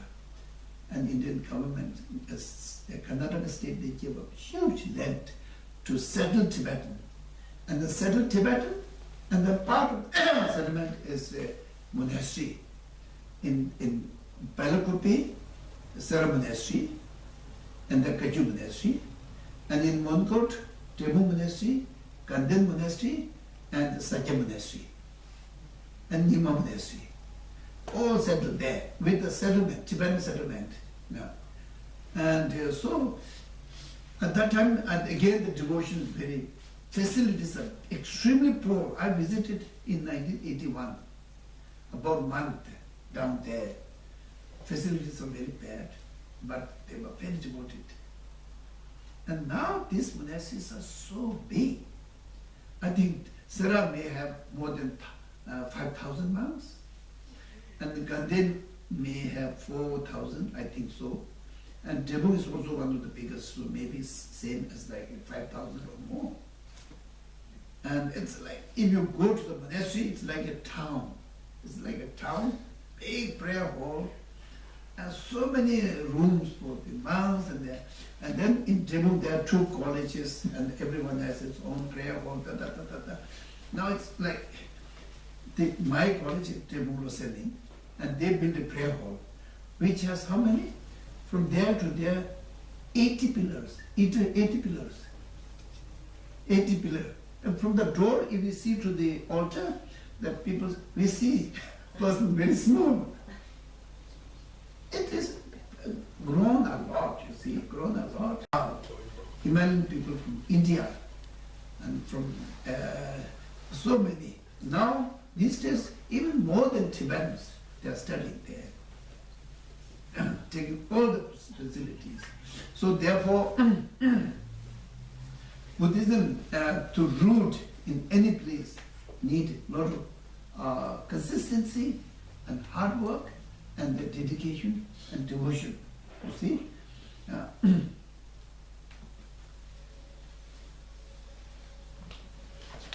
Generosity is done. Now we go to the 26th.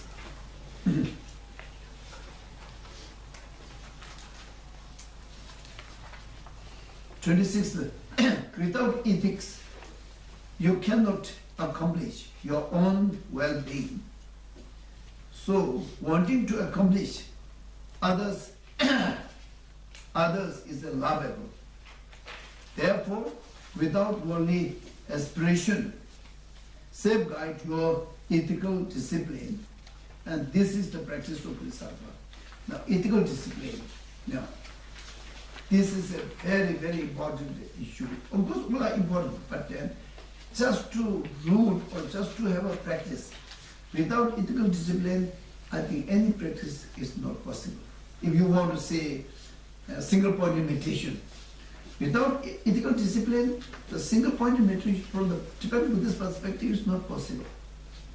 If you say you wanted to develop analytical meditation, again, ethical discipline is needed. Why? Because ethical discipline is the antidote to make mind totally rest. If ethical discipline is broken, and then mind are distracted, and then there's no way we can do meditation. So therefore, here he says, without ethical discipline, it is impossible to accomplish something good for one's own self, and then doing for others is impossible, laughable. And then this a great achievement, like Buddhahood or whatever, for the sake of other sentient beings, are possible only if we do meditation, serious meditation. So serious meditation, profound meditation, untaken meditation are possible if we have a very profound ethical discipline. The person who is breaking all the ethical discipline, and then meditation is not possible. Yeah. And even the Nagarjuna text says,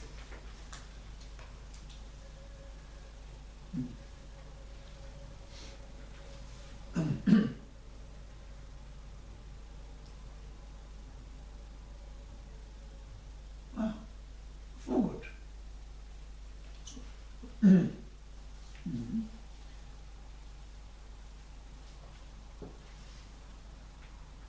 Timni Yuda Miju Sashin Yondegunji Shinen Lebar Sung. Timni Yuda Miju Sashin Yondegunji Shinen Lebar Sung means the ethical discipline is like earth. Okay, earth. If there's earth, we can build a house, we can grow vegetables, we can do many things by having earth. In the same way, the ethical discipline is like earth. By having earth, we can grow any types of good qualities, including wisdom, bodhicitta, compassion, everything is possible to grow. If someone breaks the ethical discipline, then nothing is possible. If there's no land, how can we build a house? How can we feed animals? Not possible, you see, like this. Chimney, Yudam, Miju, Sashindu, Yondeguji, Shine, Lapa, Somi. Chimney is ethical discipline. By having earth, we can have some sentient beings who are moving from here to there, and we can build shelter and so on. In the same way, by heavy ethical discipline, we will be able to maintain all the good qualities, including we will be able to achieve enlightenment. Yeah? So therefore, now I explained a little bit too much. Safeguard your ethical discipline, and this is the practice of Bodhisattva.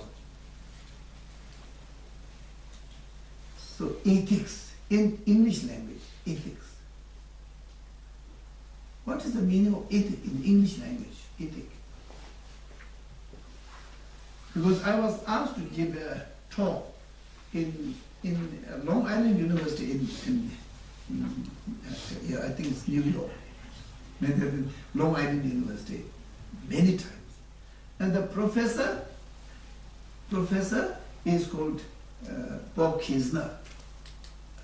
Every time when I come, he always asks me to give lecture on ethical discipline, ethic, always. And sometimes I get tired. I say, why you are saying this? Oh, Geshe, this is so important. This is so important. From my perspective, this is the most important thing. So I have to give ethical discipline with a postdoctorate student. And they collect many students. He's a very, very, what you say, quiet professor, very quiet, very efficient. And so then I need to know, I just did little research on what is ethics in English. Of course we use, in Tibetan we say tsudim, and especially this tsudim is a little higher tsudim, you see. This is a perfection of generosity, perfection of discipline, perfection of ethical discipline.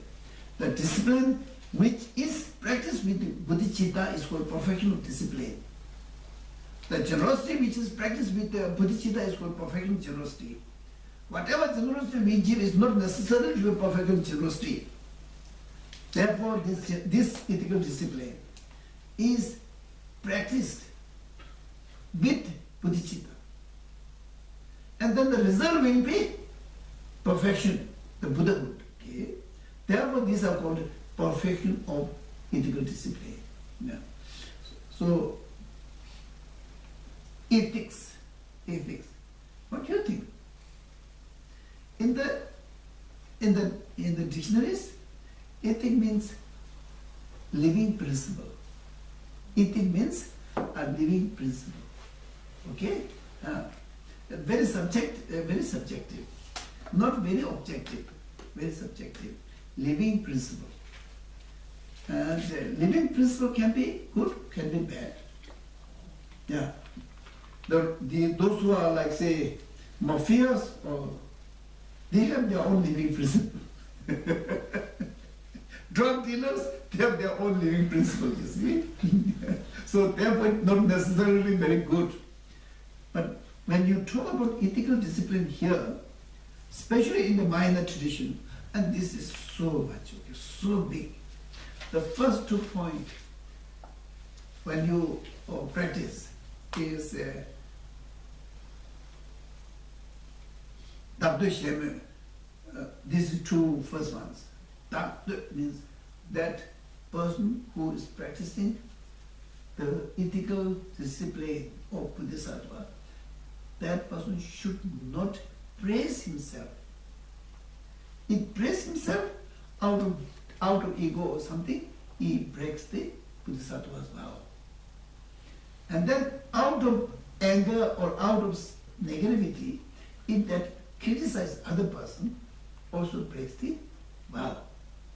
Therefore, the ethical discipline, what we are talking is very high level, okay? But it's very good, very, very good.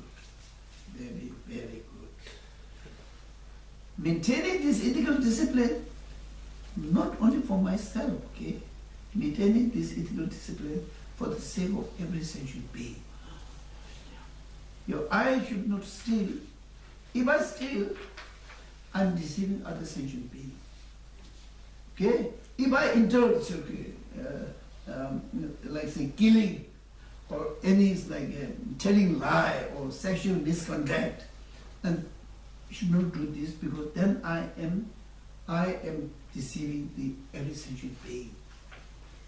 And then I promise, or if you take Bodhisattva vow, promise that I will try to achieve enlightenment as soon as possible. That is the promise. If you do all the mistakes, and then as soon as possible is not possible, you see. Delay. Because of the negativity. And that delay is very serious. If it is only for one person, to delay is okay. When it is responsible for every sentient being, the delay is very serious. Therefore, ethical discipline from the perspective of Bodhisattva's practice is very profound, very big, very huge, very meaningful, okay? I think that's enough. So now we go to the 27th. Huh?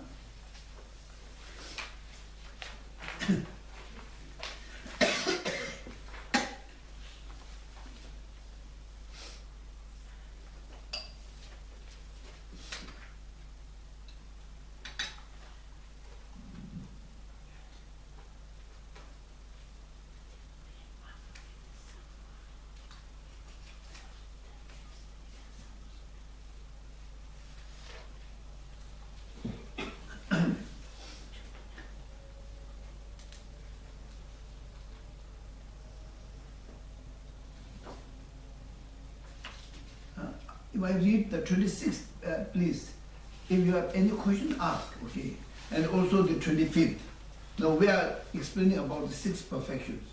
Generosity, perfection of generosity, and perfection of ethical discipline. Okay? So now I'm reading 26, which is ethical discipline, perfection of ethical discipline. So without ethics, you can't accomplish your own well-being.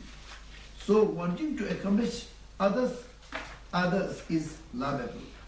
Therefore, without worldly aspiration, safeguard your ethical discipline, and this is the practice of Bodhisattva.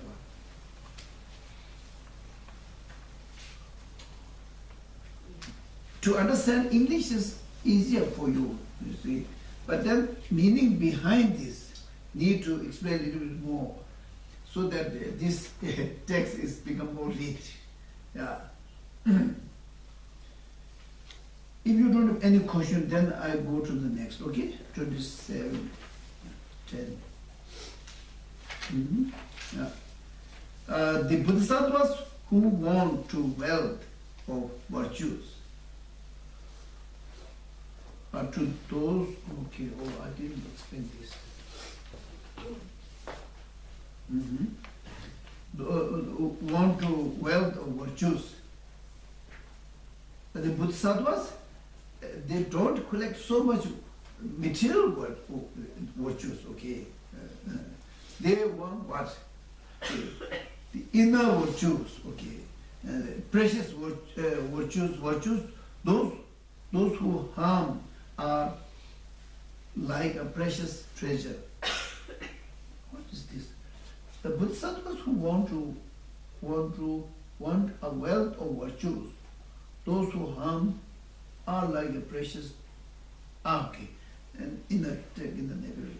And therefore, towards all cultivated patience, without hostility, this is the practice of Bodhisattva. Okay, this is patience, perfection of tolerance. Yes,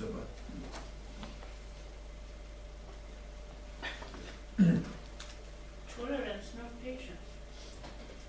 Yeah, here they use patience. Ah. Yeah, they use patience.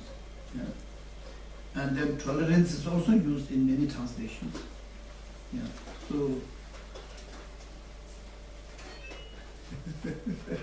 Serpa is, in Tibetan term is also same. Serpa is either tolerance or patience. Serpa. Okay.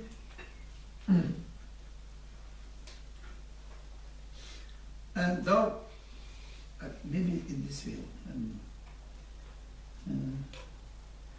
From the perspective of Bodhisattvas, okay, what we are tolerating, they think this is not very clever. What we are tolerating, what we are used to be patient, they think that this is not very clever. Yeah? Because we work so hard just for the sake of this life. You see, we study. In India, maybe is 12 and then 18 and then 20. Something like if someone has to finish like master's degree, if it goes like straight, I think one has to study about 20 years. Master's degree, to get a master's degree. Because in school they spend about 15 years. 3 years in Montessori and kindergarten, and then 12 years in school, 15, and then BS is 3 years, and Masters is 2 years, so 20 years. And then after 20 years, sometimes they don't get any job. Again, they have to go to professional training. Again, like say, if they want to go teacher, they have to go to teacher's training, which is almost like 2 years and 22 years, okay? And sometimes they have to go to internship, maybe 1 year, 23 years, okay? And then they have to wait to get a job, okay? But we have to tolerate. And that tolerate is what? For what we are tolerating? To get a job and to get a salary. That's all. If we get the salary, then I will be very happy life. And then people started planning. Then I will be get married. Then I will have a child. Then I will have a car. And then so on. You say, okay, so on. And then I will be very happy. Okay? Because this happiness, they are tolerating 22 years, study. And this is seen from the this Bodhisattva's perspective. And then this tolerance is really not so significant. Do you understand? If it is meant for the sake of all sentient beings, any types of difficulty, any types of challenges, really happy to overcome, tolerate. And it's just only for yourself. The Bodhisattvas are not interested. Not interested, you see. Yeah. So this is quite a big perspective. Yeah. The mind is so big, their mind is so big, the vision is so big, the aim is very big, the ultimate goal is very big, you see. And therefore, to achieve this, and they try to escape from all small, meaningless things. Yeah. Therefore, Bodhisattvas need wealth of virtues, not wealth of money or like this. If they have money, they will use in the best possible meaningful way. You see? They will not crave, aggressive. They will never cultivate greed. Okay? For the sake of money, they do everything. Sell drugs, sell human being, sell organs of the human being by getting a lot of profit. They will never do like this. And then, yeah, now this is enough. I'll go to the explanation, the text. Bodhisattvas who want wealth of virtues, and those who harm, even someone harms to them, they take this as a challenge. So good, there is a chance to develop tolerance. If no one harms, how can we tolerate? How can we tolerate? You see, there's there's nothing. If everyone is very nice to you, there's no chance to tolerate. You see, if someone is really harming terribly, if you remain very calm, nice, instead overcome and make him or her calm. This is real tolerance, you see, real tolerance. Therefore, it is a little bit tricky sort of wording. Harm are like a precious treasure. They need only wealth of virtues, okay? Someone harms, if you tolerate, and they are more virtues. A treasure, and therefore, towards all cultivated patience, without hostility, this is the practice of Bodhisattva.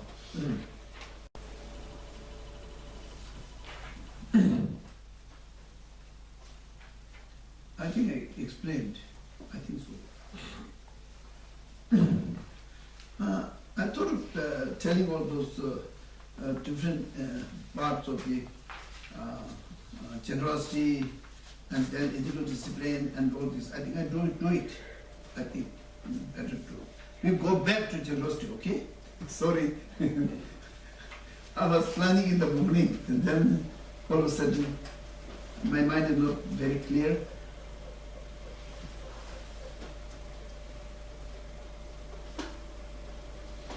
I forgot, jumped to the, because a strong feeling of finishing it driven me.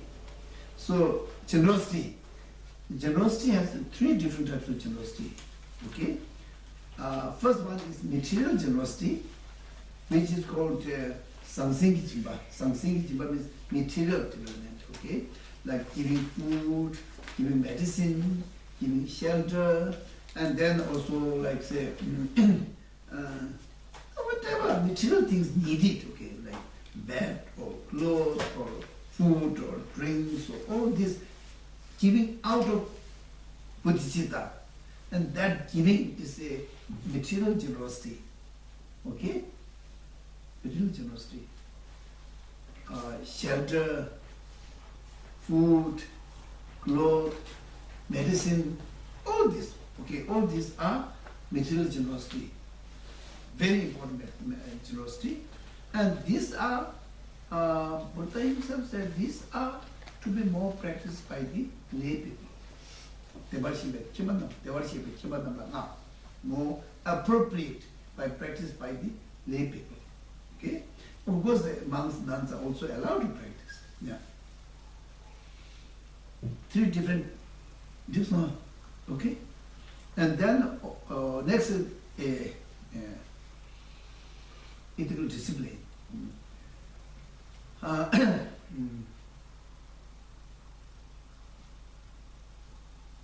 This is, I think, only two. One is,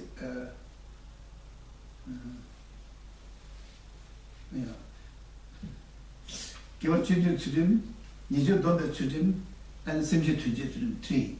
Okay? I said, I'm not very clear. When I count, then it counts.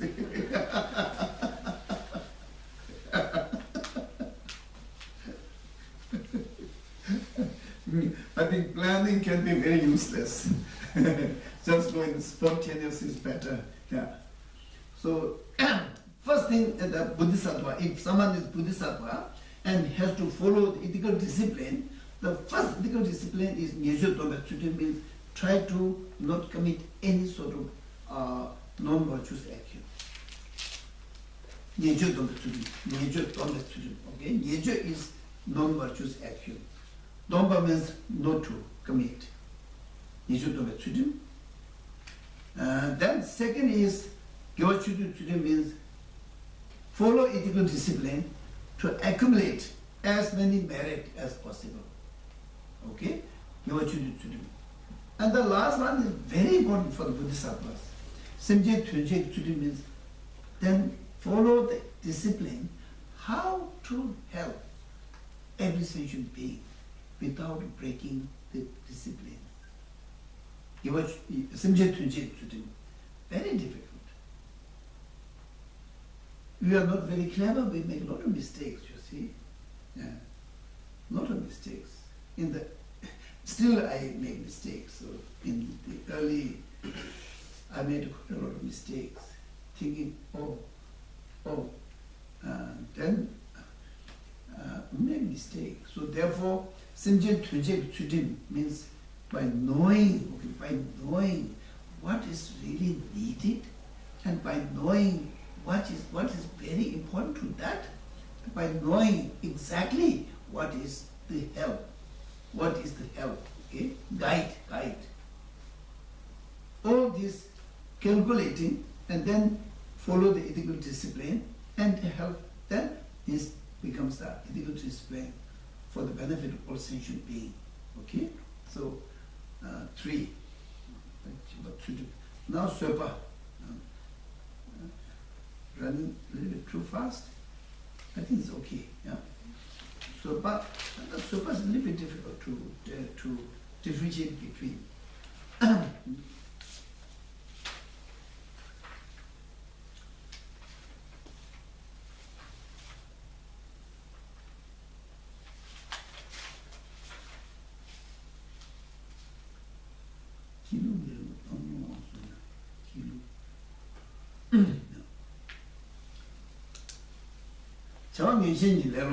That is what we were explaining. Our tolerance is just to get some food and like this, and we are tolerating a lot. But if we just go on dedicating our life, potential, everything for that, that is not the meaning. Okay, meaning of tolerance. Therefore, we have to be detached from there. Okay. I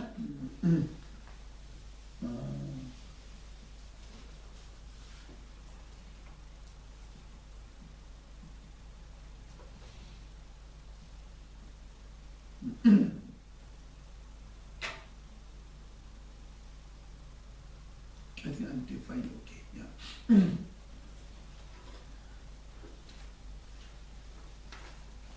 Chulung Geshe Yusoba, Dunga Tongle Yusoba. These are very difficult. Dunga Tongle Yusoba means Dunga is suffering. Tongle means volunteer. If there's a problem, if there's a big problem, if it is meant for so many sentient beings, and then the Bodhisattvas, they volunteer and they tolerate to encounter these types of suffering, so problem. Voluntarily, okay, they voluntarily enter into the suffering, enter into the problem for the benefit of others, okay, yeah.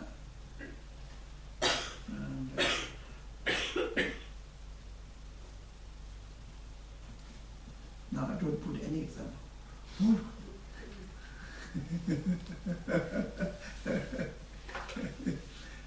And now, one question, okay? One question.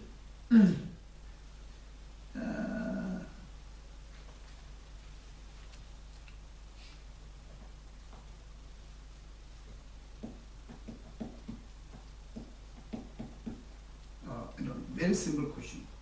Make it very, very simple, okay? Outside there's a lot of snow, okay? Very, very cold. Like say minus, how much? Minus 10, 15, 16, something like that, okay? And now you have to go outside to do something. Or you can simply just say buy a milk, okay? To buy a milk for yourself and to buy a milk for the other sentient being, which will be more happy to do it. Huh? Honestly speaking, you have to be very honest, you see. The milk, to buy milk in this cold place, quite far, very slippery, if it is meant for yourself, you have no milk, you need milk, and then go out and buy, or there are other sentient beings who need milk. For that you go out and buy milk. Which one is happy? Which one is happy to do?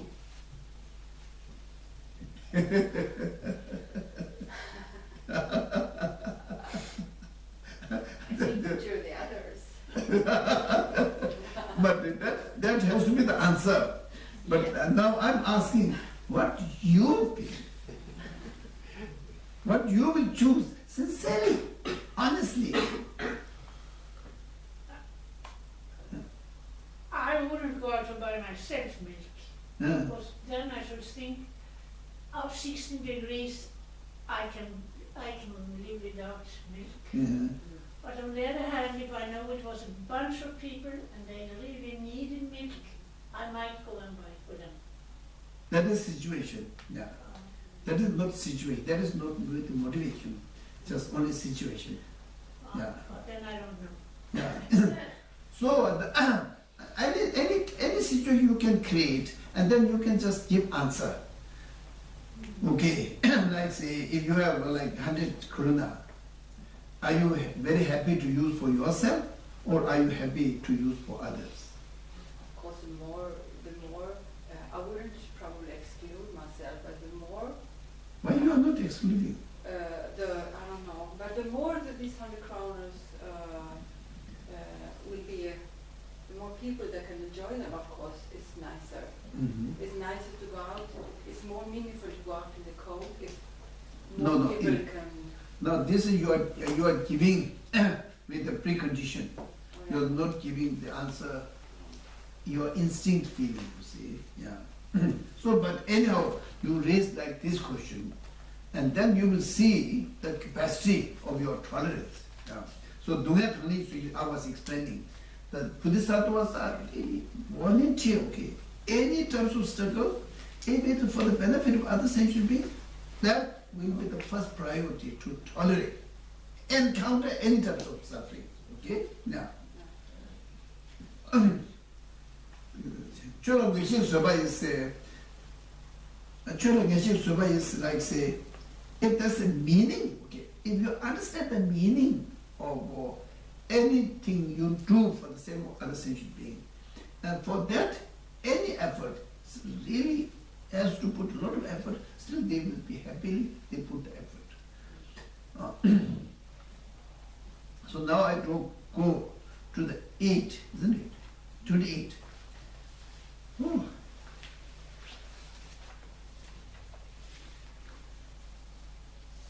I got a message that the Tibetans, they are a little bit late, so we can, I answered that we will continue until I get the message. So we can continue more than 1 o'clock. Maybe. What is the time? Yeah, 1 o'clock. It's 5 minutes to 1, but we can just continue until they arrive. They will arrive with the food for lunch. I see. Yeah. We reject the food here. We give it away.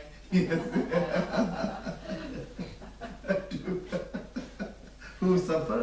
Who suffer? He will reject. Oh, yeah. I go take care. But you can continue. So now we don't run immediately after the food. It's just try to, we are not attached to food.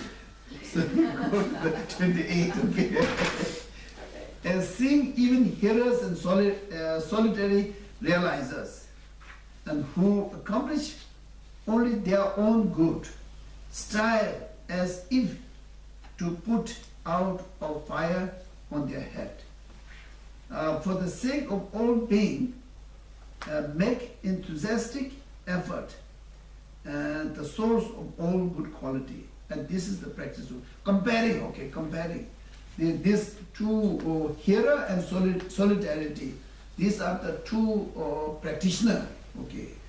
And the hearer is a Buddha's disciple who listen teaching, hearer, listen teaching, and pass to the next people. They just do this, okay. They don't involve so much for the other sentient being. They just do this, okay. And solidarity realizer. Solidarity realizer is a practitioner who are practicing to achieve nirvana for the sake of one's own self. And they are very dry.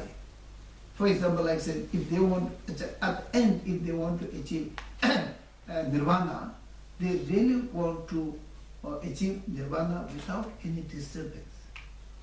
Even the Buddha comes, they say, no, please don't need any disturbance. Please stay away from us.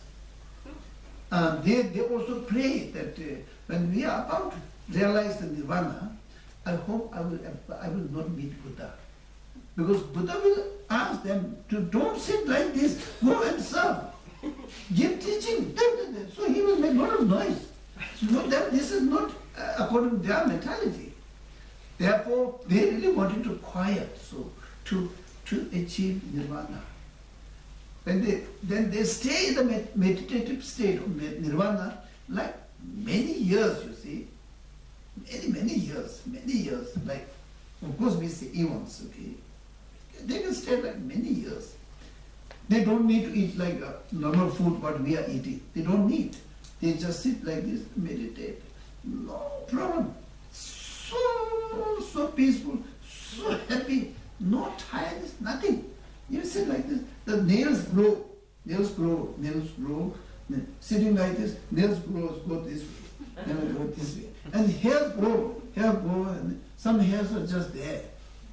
You can grow like this, you see. They will not die, because they eat mental food. Think as they say, mental food. Very, very calm. Just meditating 1 month is just nothing for them. So happy and so peaceful, so calm. Free from any sort of distractions. So it's like, goes like this, meditating like this. So they enjoy this. Therefore, they pray. When we are doing this, I hope Buddha will not come. If he comes, he will destroy us. See, they do like this. But then, of course, they have to enter into the Mahayana tradition. So then Buddha comes, and then they are in the meditative state. Totally.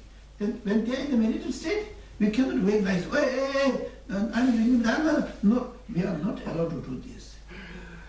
No, they are not allowed to do this, okay? Because they might faint. So we have to wake up in such a way, and Buddhas come to them, and then Buddha make like this.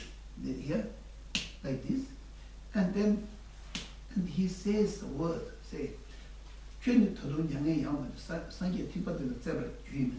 still you are not totally awakened. You have to enter into Mahayana tradition. And in this way, slowly they awake. And they ask, they were thinking that they achieved enlightenment, but they not. And then they were thinking, what do I have to learn more? Then Buddha asked some questions, and they can't give answer. And then they started, oh, maybe I have to learn more, I have to practice more. And then slowly they enter into Mahayana tradition. They started cultivating compassion and then loving kindness, which we explained yesterday. Starting from the scratch, they practice. They have renunciation, okay? They have renunciation.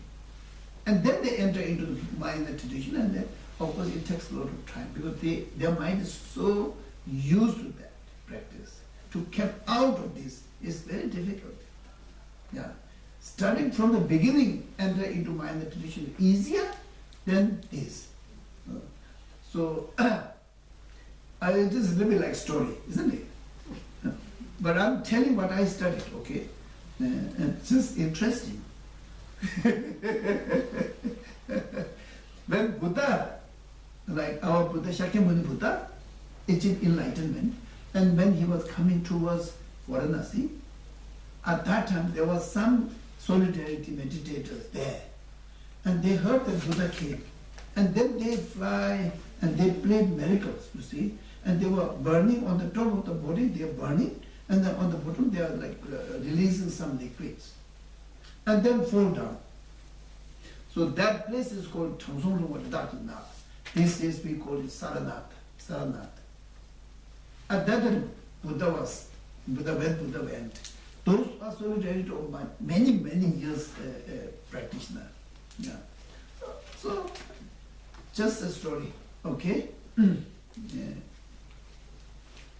So here they mentioned Hira and solidarity realizer. They put a lot of effort, okay, to achieve nirvana for the sake of themselves. And now, Bodhisattvas, they are putting effort for the same all sentient being. And then the effort, the aim, the object, accomplishment, everything is much, much bigger than them. So therefore, the Bodhisattvas has to put much more effort than those solidarity and hearers. Okay? Do you get the meaning? Cultivated concentration which surpasses, okay?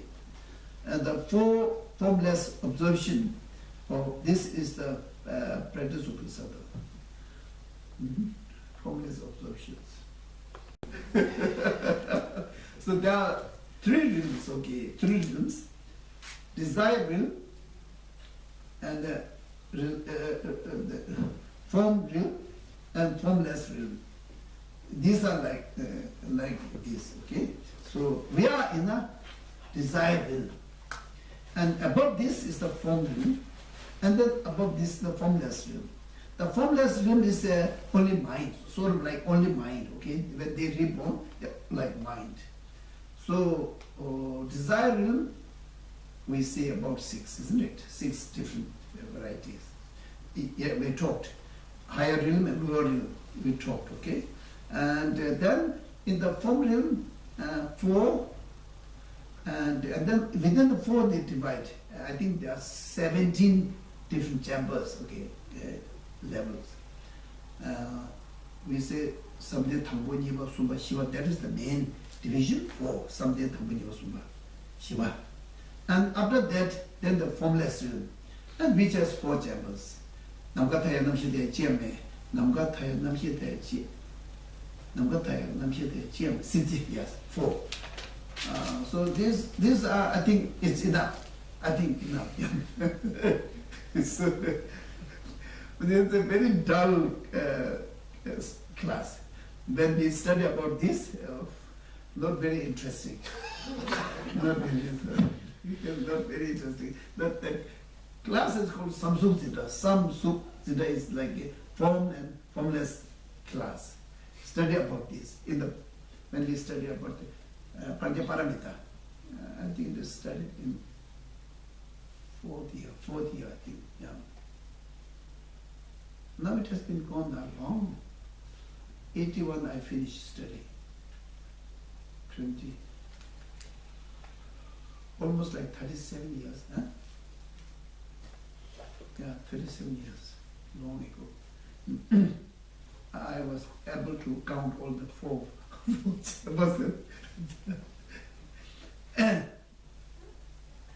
I think this is enough. So we go to the next. And understanding the observation, okay, that is the observation. 29th. Understanding that disturbing emotions are destroyed by special insight with calm abiding and cultivate concentration with surpass the 4 formless observation, and this is the practice of Bodhisattva. So Bodhisattva's practice, and also especially the concentrated meditation, goes beyond this formless meditation. The formless beings achieved a lot, you see. Achieved single-pointed meditation.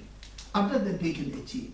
Therefore, the Bodhisattva's single-pointed meditation beyond this, it goes beyond this. Therefore, he says, before observation, the cultivate concentration with surpass. The Bodhisattva's practice of single-pointed meditation surpasses the single-pointed meditation which are achieved by the formless beings. Okay? Observation, and that this is the practice of Bodhisattva.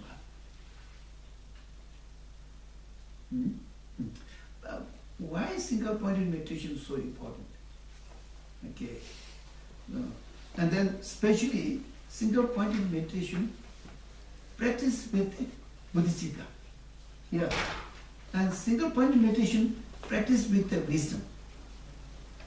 And then finally, the single-pointed meditation has to practice with the wisdom. Wisdom, okay? Wisdom is a single-point meditation. Then we call it this as a insight. special insight. Okay, in Tibetan we say hakam, special insight, and this side is bodhicitta. If they practice this together, then only possible to achieve enlightenment. Do we need to break? Yes, we have visitors. Okay, okay. Yeah. Yeah. So, So then I will explain this vast deed and profound view. I explain again. Okay. Yeah. So we reach up to that sort of state. Yeah. so you just stay, and I will ask the Tibetan friends to come. Okay? Oh, Is it Tibetan woman? I think so. In Trollhättan. Okay. She's living. But I know you said that there was a Tibetan monk living here in Gothenburg. Yeah. I saw him. Yeah. Maybe. You're not living here. You can come and live here. I'm living today. Yes. So.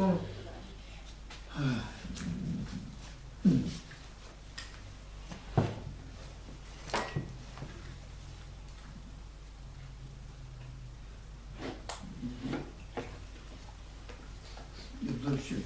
So now we got 30. Formed realm, desire realm, formed realm, formless realms are, of course I can talk, but it is not so so relevant. So therefore I just go fast, okay? Yeah. Since the perfection without wisdom cannot bring perfection to enlightenment, along with the skill means cultivate the wisdom which does not conceive the three spare. This is the practice of Bodhisattva.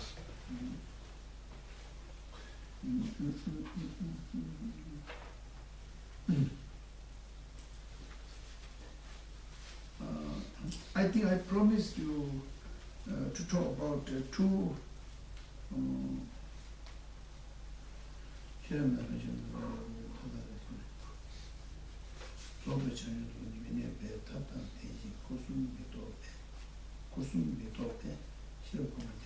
three spares. This is a little bit difficult.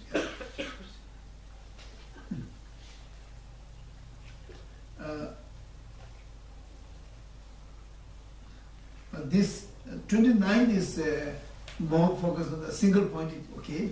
Perfection of single pointed, or perfection of shamatha, okay, shamatha. But all of these other practices has to be practiced with the bodhicitta, okay? Starting from generosity, ethical discipline, and then tolerance, and then joyful effort. Did we talk about joyful effort? Yeah, so that is very bad. Yeah. When I recount, then I thought, yeah. So 27, then 28. 28.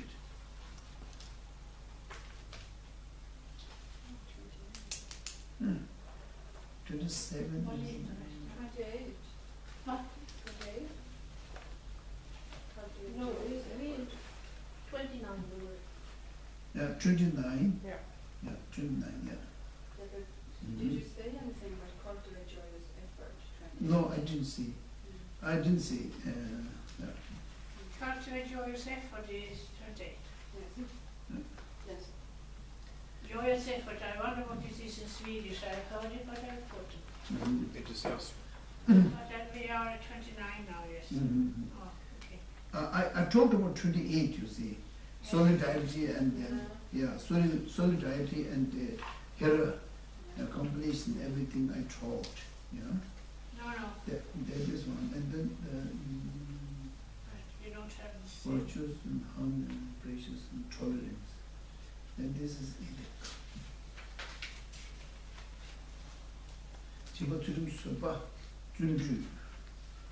Chiba Tsurum Sopa Tsurum. You begin to say something about insight. Yeah, that is next. That is okay. So,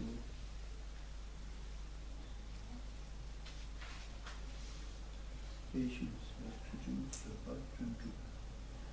seeing even hearers in the combination of the strive as if we put on a fire on the head. So yeah, this is joyful effort. Yeah. Yeah. The 28th, the joyful effort. Yeah. But I was explaining about hearer and their solidarity quite a lot, but then I didn't explain about the joyful effort. Yeah.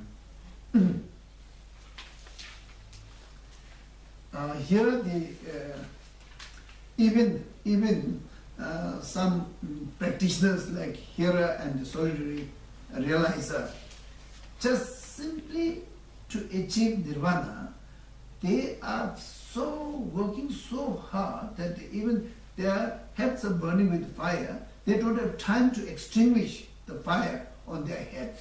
So they have to work so hard, you see.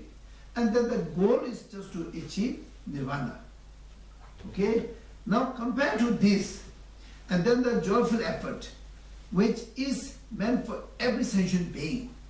Okay, every sentient being, and then effort need is much more than the hearers and the solitary realizer. Joyful effort. Yeah. So joyful effort, the definition of joyful effort according to Shantideva's text is Tsungang Gela Toho, Tsungang Gela.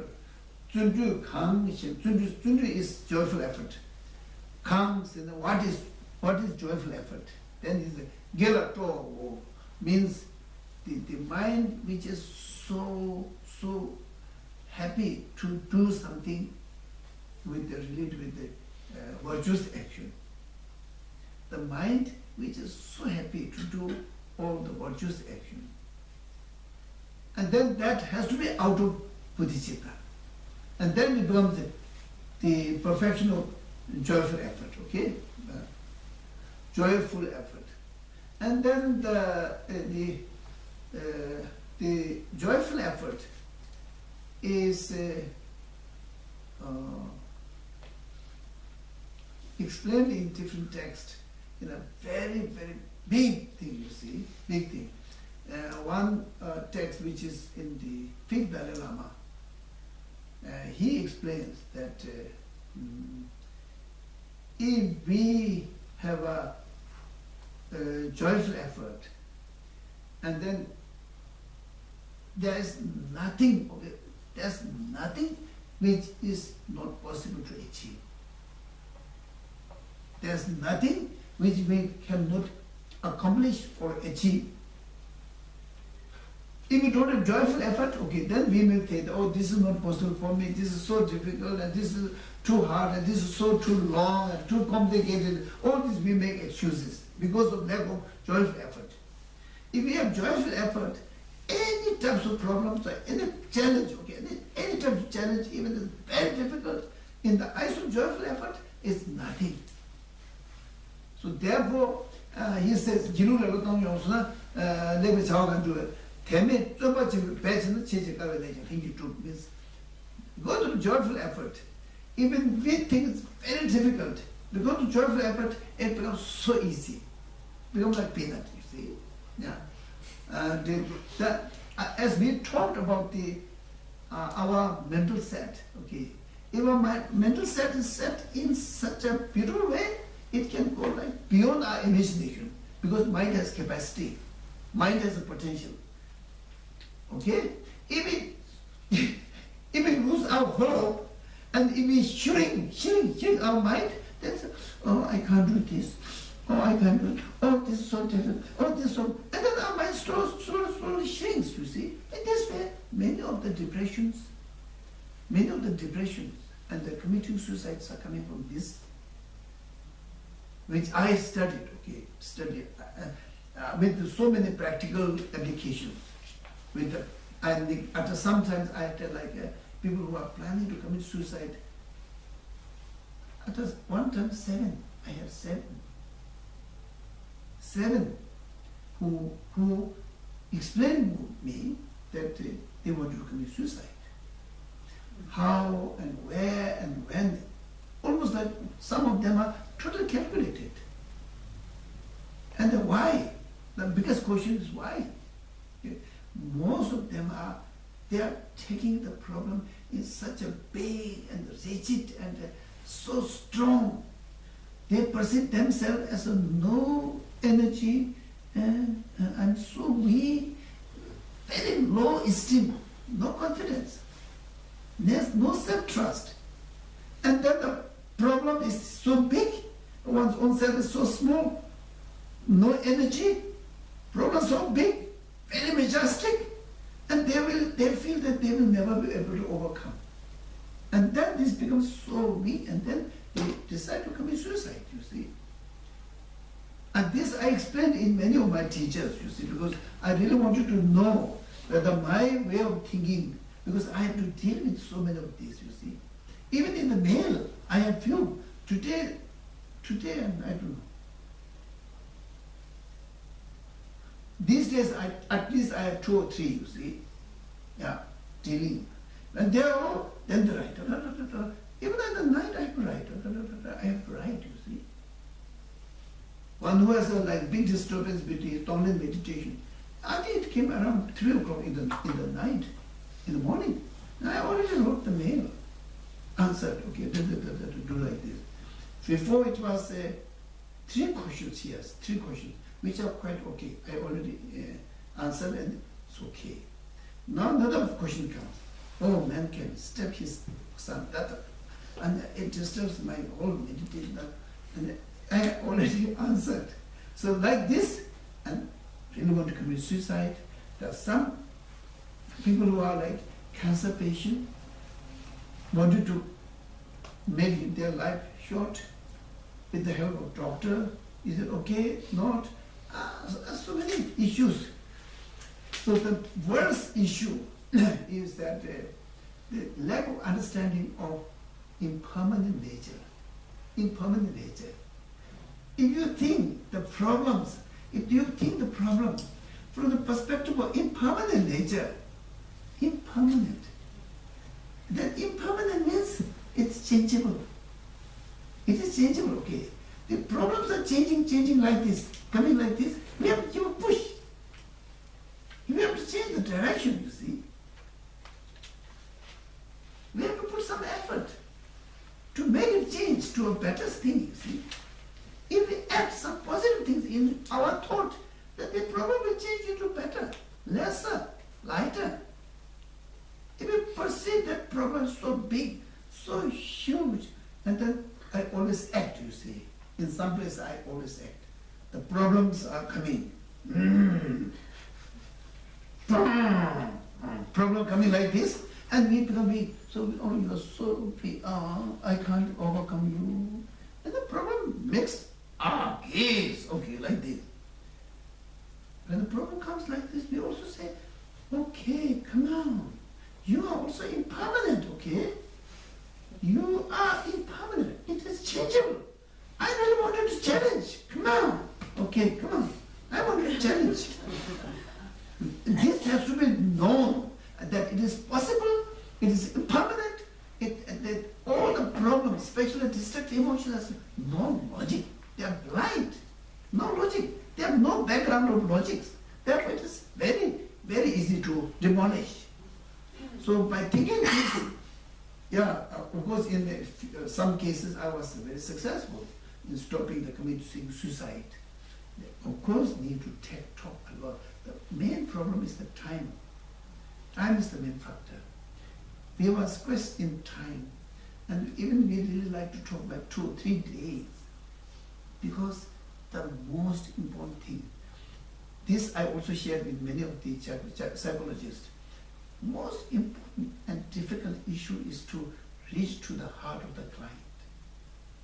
If we succeed to reach to the heart of the client, then everything goes flow. Whatever we say, it goes to them.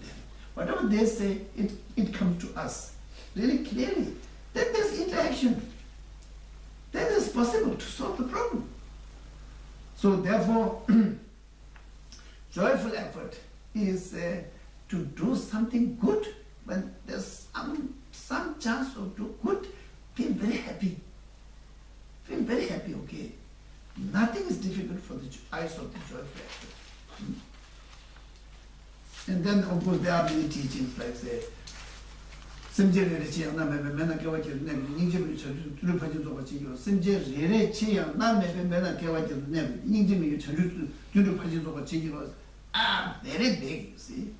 Simje Rere Chiyang, even for the sake of one single sentient being, if I have to stay in the worst hell for eons, I am ready to do this. This courage, you see, for the sake of one sentient being, for the sake of all sentient beings, of course, no question. For the sake of one single sentient being, I'm ready to sacrifice myself to remain in the worst hell for eons. I'm ready to do this.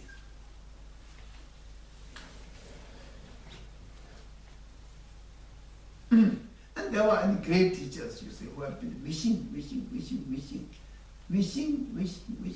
to be born in hell.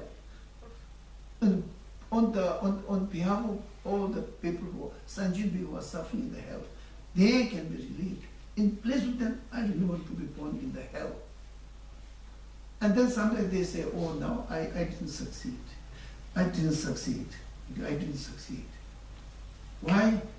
Then when the disciples asked why? Now I started seeing. Yeah. So therefore now I think this is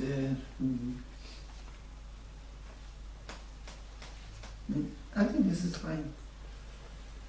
Seeing the and the enthusiastic effort. This is the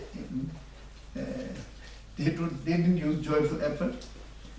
And source of all good quality. And this is the practice of Bodhisattva. Especially the good qualities of Bodhisattvas. And then the joyful effort is the pillar. Okay? Pillar. Then we go to the next.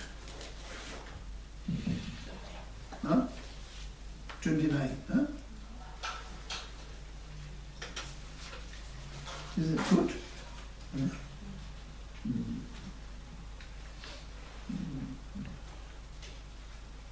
This is single pointed, which is, I think, almost explained, yeah. And then formless observation, four formless observations. Sume shile yangda devayi, and Nizambo jase lali, sume shile yangda devayi. Four formless realm.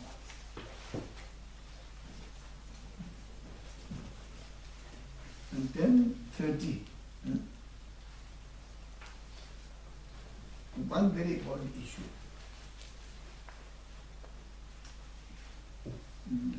Bodhisattva's intention or Bodhisattva's intention to cultivate single-pointed meditation is what? Is it the same as hearer and the solitary realizer, or is it the same as us and the single-pointed meditation? I'm talking. Bodhisattva's main aim of cultivating single-pointed meditation is what?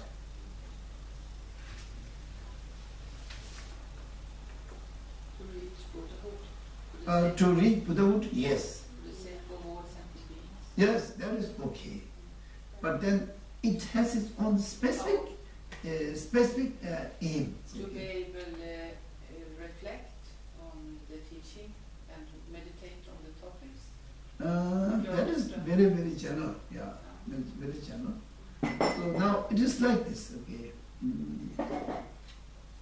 The example is like this.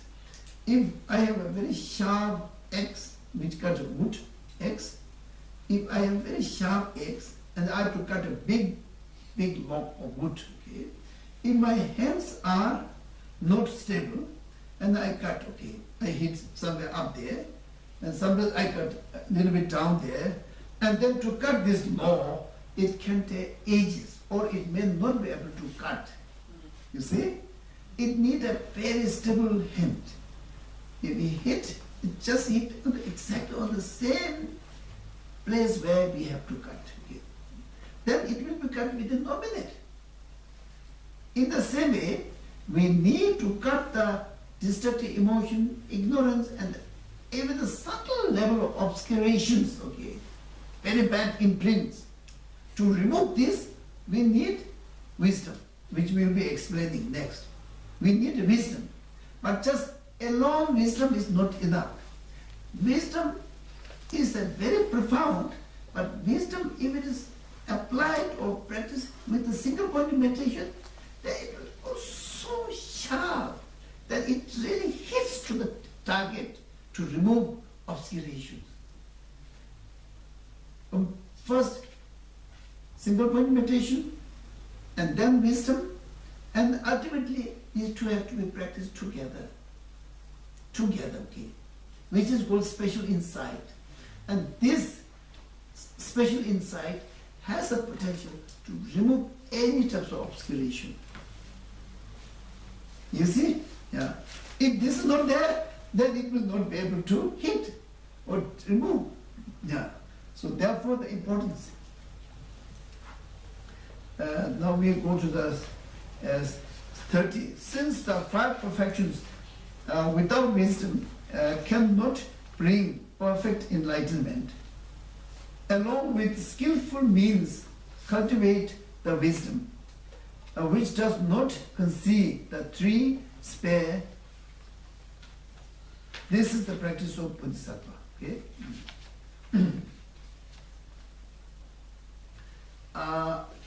Before labeling, like say, wisdom, we have to study how everything is existing in ultimate reality. So we have to really know each and everything, how it is really existing. Are they all existing in the way we perceive, or it has different existence, How we perceive also we have to know. How we perceive, already we know that there's a mistake. There's a mistake, you see. How we perceive all the things, there's a mistake. How? Some says I like blue color, some says I like red color. And some says I like yellow color, some says no, green color. Which one is right? Which one is right, okay? And then in Sweden, if someone does something, or in Swedish society, they totally agree. But in other society, they don't agree. Especially in Nepal, what I was doing in Nepal, if we do everything here, and then Swedish society will not agree. Then why it is happening like this? Why we are not thinking in the same way? It's because of there's influence of ignorance. There's influence of ignorance, you see. Therefore, if I say good thing, not necessarily seen by good thing by her. If she says there is perfect, not necessarily seen by her as perfect. Because we are, as we explained, we are projecting according to our experience, according to our taste, according to our destructive emotion. Therefore, there's a mistake. There's a mistake. Therefore, we are fighting, we are jealousy, we are angry, we are greed, all this happens. Yeah. So therefore, it is rooted to ignorance, not knowing the things properly. If we know the things properly, perfectly well, there will be no difference between us. We all will agree, okay? We don't have to have even meeting, you see. So those are the things that create problem. So therefore, we need to study how everything is truly existing. Truly existing. And when I was giving a talk in Dharamsala with the Swedish group coming from Karlstad University, and I was giving talk how to find the fact and truth. It was not their request, you see. It came, I think, just on the way. And then they will say, oh, to find truth which will be agreed by everybody. This is not possible, they said. Yeah, they said. And of course we say, in Buddhism we say it is possible, yeah, impossible. Yeah, therefore the wisdom is very important. Wisdom is very important. It has to be wisdom which is unmistaken. Everybody can rely on it. Everybody can practice, and by practicing this, then all the ignorance part and influence, ignorance, the distracted emotions, influenced by distracted emotions, influenced by ignorance, will be removed. Because ignorance is totally mistaken mind, and wisdom is a mind which knows exactly that ultimate reality. By this two mind, okay, in one mind, one person, it is not possible. If I agree that this is exactly existing, totally independent in my mind, okay, and this is not existing, totally independent, it's not possible, you see. Either one is agree, one has to be loose, you see. This is existing independently, okay, and this is not existing independently. I agree both, then I'm mad. So wisdom says that this is not existing independently. The ignorance says that this is existing independently. You practice this, not existing independently, you practice, our mind changes into that. And then the view of having independent existence to go away. And then we know the truth. Then we will not make mistake. See, and then all those distant emotions which are biased mind will not arise. They have no source. Okay? You got? I'm doing my best, okay? I'm not so specific with the words, but really have to know the meaning, you see. So now I'm reading the 30. Since the 5 perfections without wisdom cannot bring perfect enlightenment, why? Because without wisdom, all this ignorance and then destructive emotion cannot be removed. Yeah? If the person has a practice of single point meditation, combined with wisdom, if they practice, then they will be able to remove ignorance. By removing ignorance, all the destructive emotions like desire, greed, anger, everything will not be able to arise. Yeah? So therefore, brings, along with the skillful means, cultivate the wisdom, which does not conceive the 3 spares. 3 spares means it is like, say, for example, now I'm talking on Buddhism, okay? And I'm a person who's talking. What I'm talking about Buddhism, to whom you are talking, 3 spares, okay? The person I'm talking, I think that I'm independently talking. I'm independently teaching. It's not. If you are not there, how can I teach? You have to be there. Then only I can teach. My teaching is totally dependent upon you. And then without me, again you can't listen teaching. If you sit all day, you will not listen, hear any teaching, you see. So to receive teaching from your side, you need me. And to give teaching from my side, I also need you. By having these together, and then the teaching exists. Teaching, the action of teaching exists.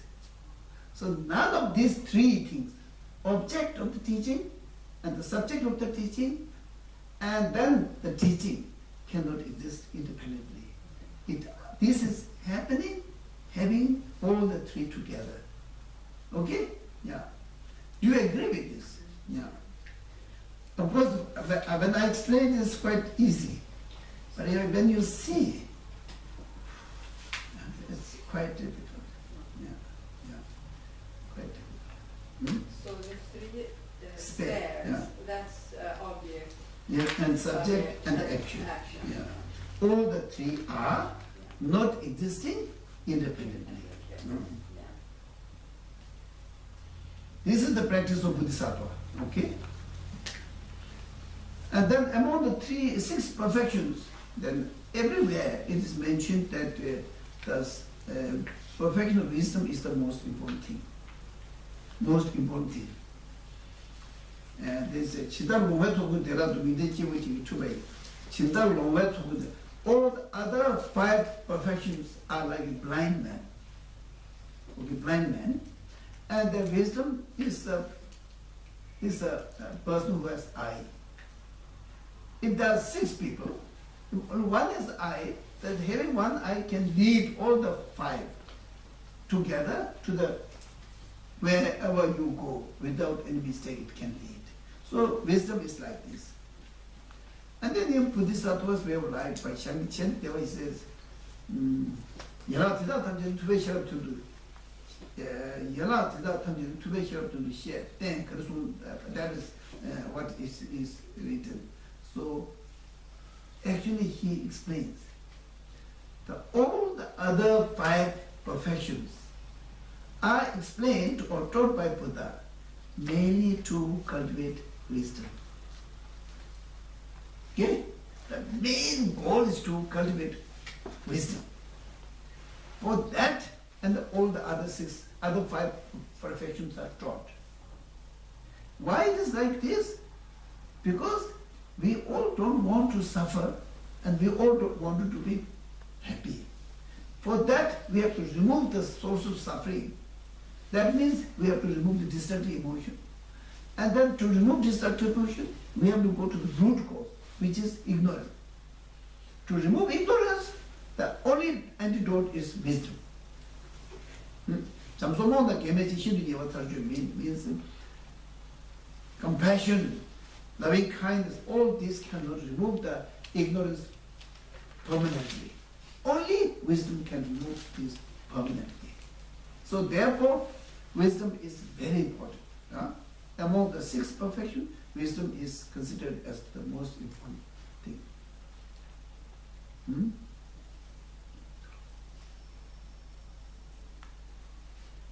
Yeah. So now we go to the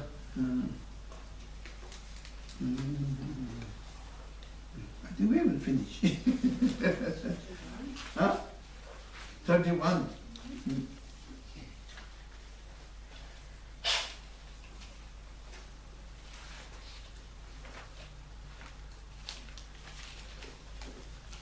The six perfections are finished.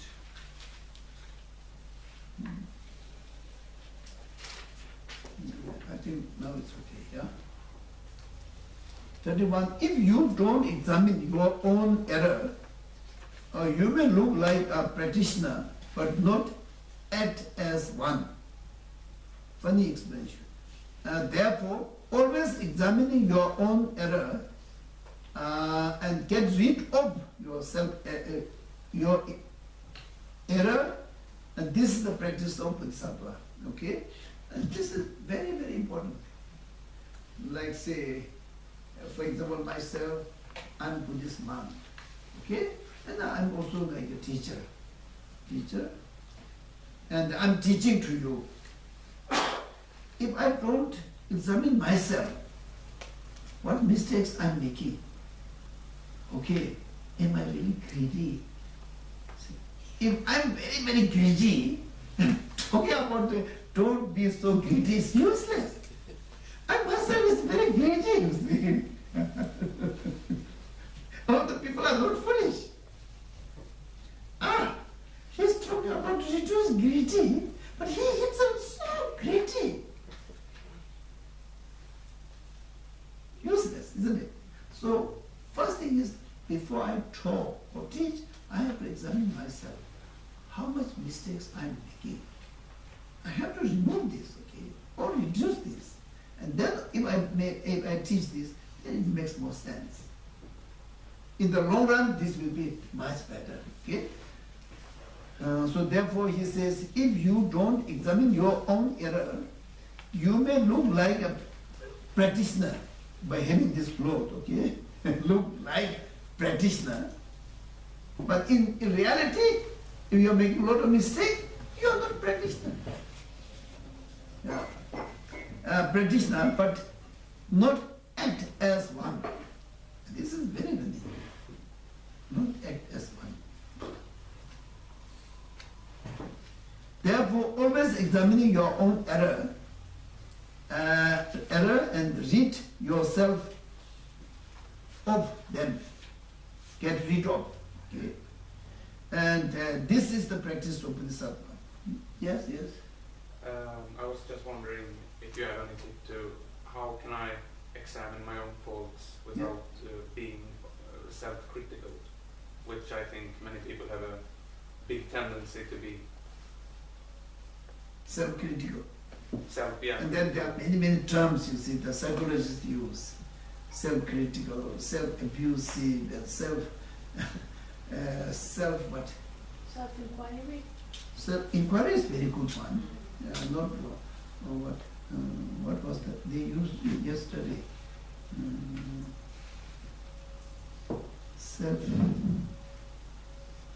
What was the term? Could be discouraged. Just to, sometimes the people, they hate themselves.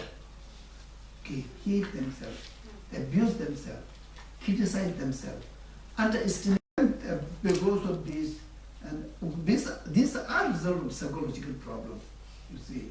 And having this and made a psychological problem, no, not in this way. First we have all this thought and then we have psychological problem. And that itself is a psychological problem. Yeah.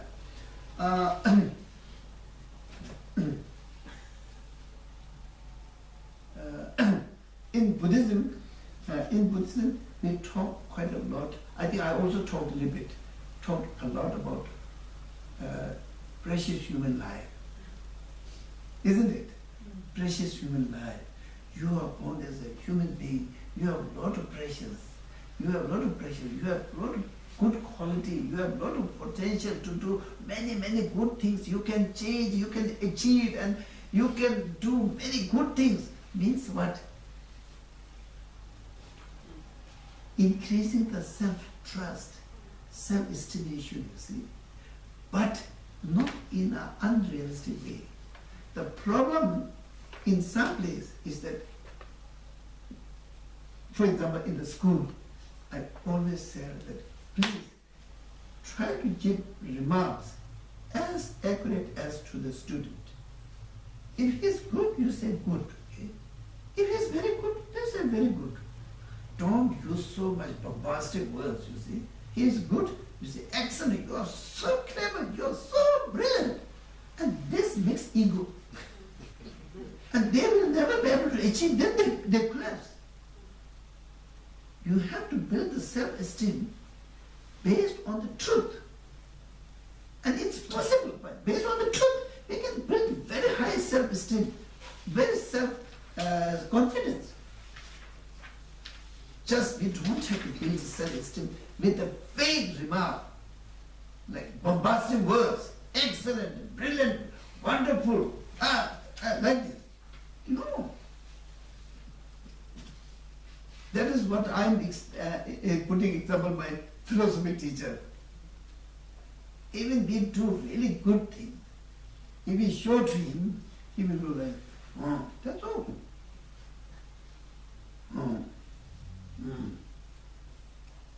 Oh, this is very good, you have done very good. No, we never expect like this. If we get like saying, oh, that is very good. Oh, this is so important because it has so much value. So much value. You see? Oh, I go to in some other teacher, even we get excellent, we don't feel so happy. They say like this. Their remarks are like peanut. Very cheap. Even we do small little good thing, they say, oh, you are so wonderful. No value in it. No value in it. Therefore, people cannot judge themselves nicely. The based on the truth. Everything has to be based on the reality. Then everything will be fine, you see. So that is what I'm talking quite about in the schools and then among the teachers. Of course, I taught a lot in Tibetan teachers, almost like I covered many teachers, maybe more than thousands of teachers. The stupid thing is that I was never trained as teacher. I'm training illegally, other teachers. Really, I was never trained as a teacher. No. And I really didn't like to be trained as a teacher by other teachers. No, I didn't like. I didn't like to be trained by as a teacher. No. Why can't I be a good teacher by myself? I tried, and it is accepted. And they asked me to train teacher. Yes, I trained many teachers. Now, illegal, don't tell other people.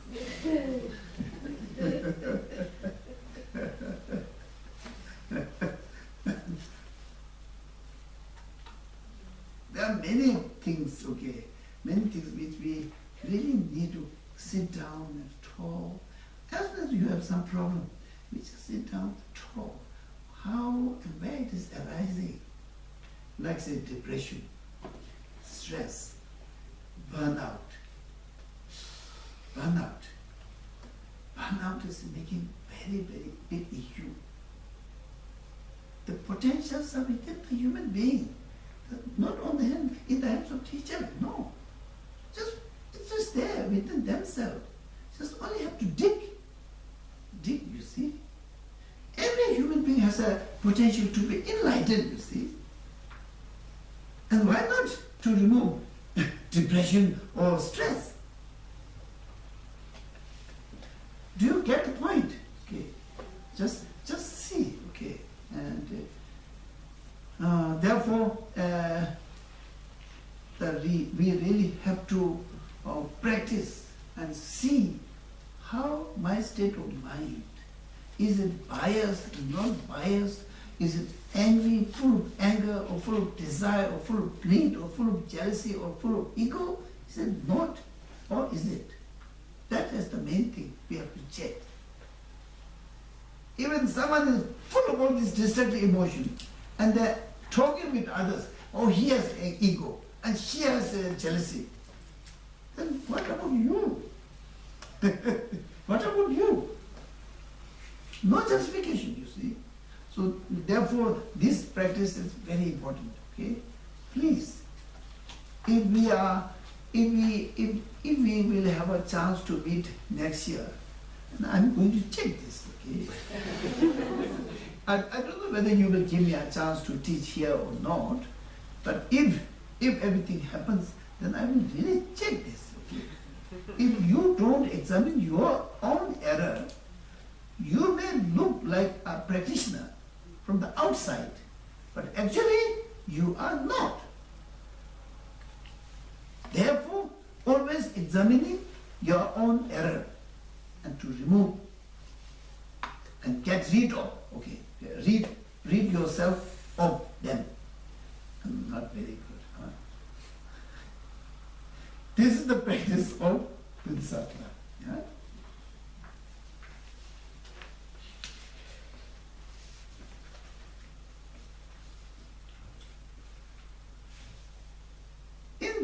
In our conventional level, the teacher who has no experience of no technique, anything, knowledge, anything about mathematics, and then if we ask the teacher to teach mathematics, it's not possible.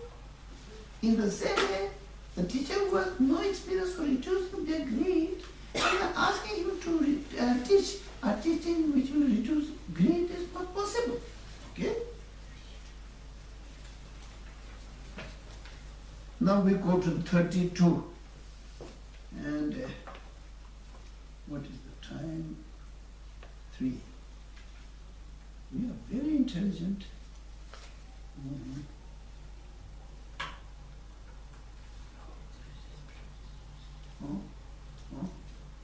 I thought you were speaking about 32. What? 32, yes. If through the influence of disturbing emotion, you point out the fault of other Bodhisattva, and you yourself are diminished, so do not mention the faults of those who have entered the great vehicle. That is minor tradition, okay? This is the practice of Bodhisattva. Yes. This has to be really careful, very, very careful.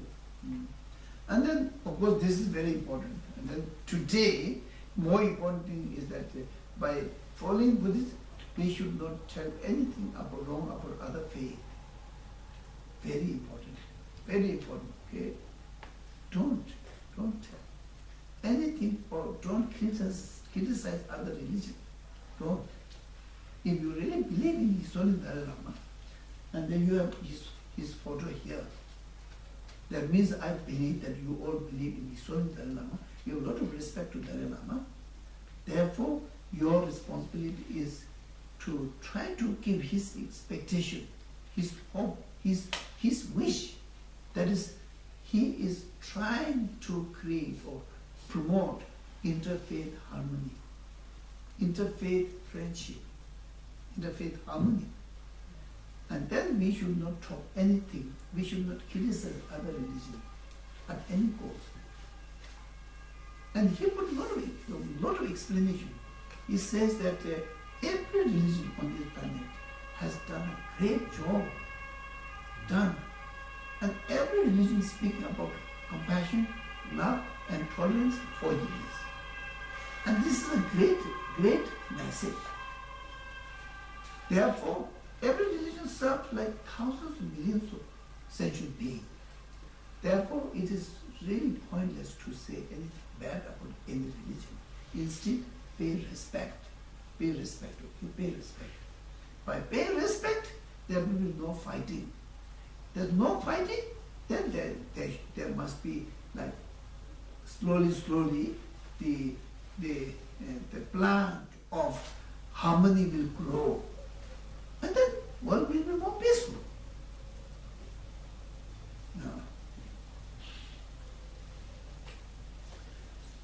Now, disturbing emotion, you point out the fault of Bodhisattva, okay, that is very bad karma. You yourself are diminished. By pointing mistake of another Bodhisattva makes yourself less fortunate, okay? Less fortunate, then diminish yourself. So do not mention the fault of those who have entered the great vehicle, those who become Bodhisattva, and then please don't criticize them. And especially those who follow, like say, Bodhisattva's vow, or listen to 37 Bodhisattva practice, having like this in your practice, and then criticizing other is not correct. Yeah. Bodhisattva. Is it good?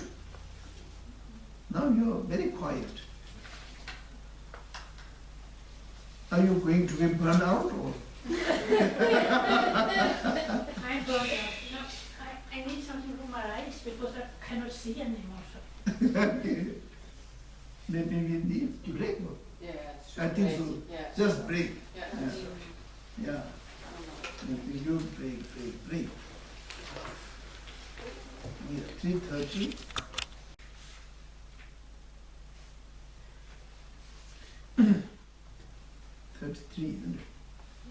33. Reward and respect cause us to quarrel.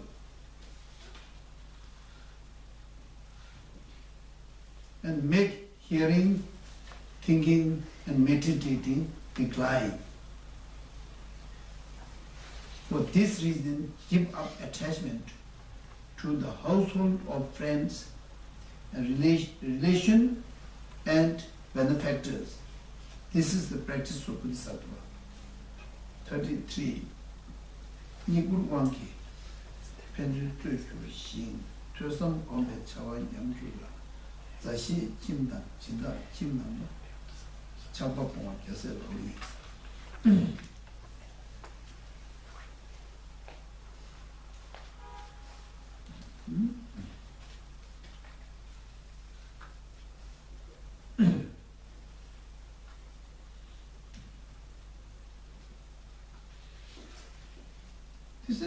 This is not much to explain, isn't it?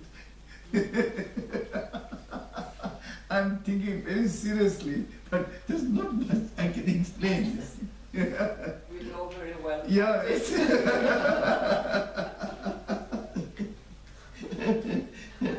Too well.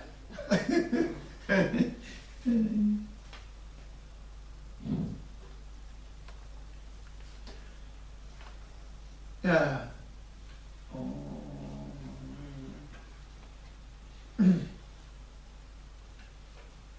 Yeah. Could I ask about the 32? Just how to look on the country has rules. Mm. Yeah. Mm. And how to see, never criticize. It becomes like Country has if country have rules, Yeah, yeah. and the Bodhisattva do something, maybe I don't understand the motivation, but it looks very naughty and criticizing the law. against the rules of the law, the country. Yeah. How to handle this? That we can criticize, why not? Yeah, but Then- we can't take it literally. Why? It's always relative. Mm-hmm. Mm-hmm. It's very easy to understand it literally. You should never criticize. That means you should never speak. Now, criticize, okay. We have to define criticize. Yeah, please. Criticize. Yeah. If someone is really making a mistake, and then speak exactly what the person made a mistake, is not criticizing. It's point.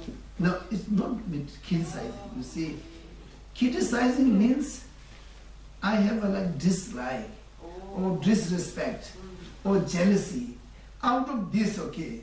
And then someone has a mistake, but then we make it mistake a little bit twisted. Make it a little bigger, like this, you see. And this is criticism. To make the other person Also down, down. yeah. Yeah. Mm. It's a big difference. So it is very, very realistic. Yeah. Just very, very realistic, yeah. Mm.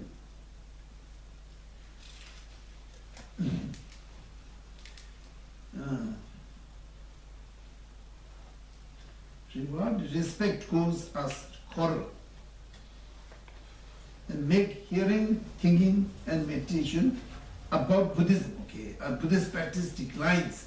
Hearing Buddhist teachings, thinking about Buddhism and meditating on Buddhism declines. Because if we are attached to these things, too attached to these things, and then we forget our practice. We forget, okay? That forget means then our mental focus going on this instead of the practice. Yeah. And then slowly we lose the clarity, we lose the interest, we lose the practice. Yeah. So this, for this reason, give up attachment, he says. Attachment towards your household, friends, relations, and benefactors. And this is the practice of Bodhisattvas. There is no problem. Yeah. Huh? Isn't it? Now go to the 34. Harsh words disturb the mind of others and cause deterioration in our Bodhisattvas' conduct. Therefore, give up harsh words which are unpleasant to others. This is the practice of Bodhisattva. This is quite easy. Only have to stop the harsh words. Okay? Harsh words.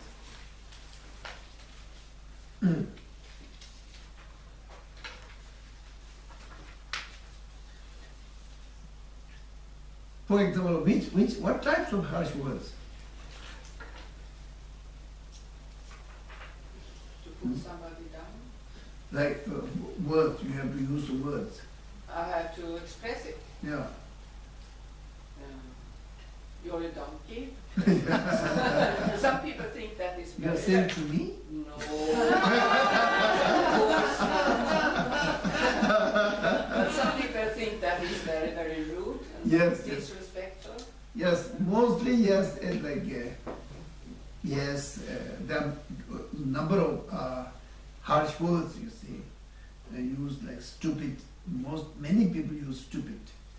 You are foolish, and of course then they can use you are donkey, like donkey, okay, and many things.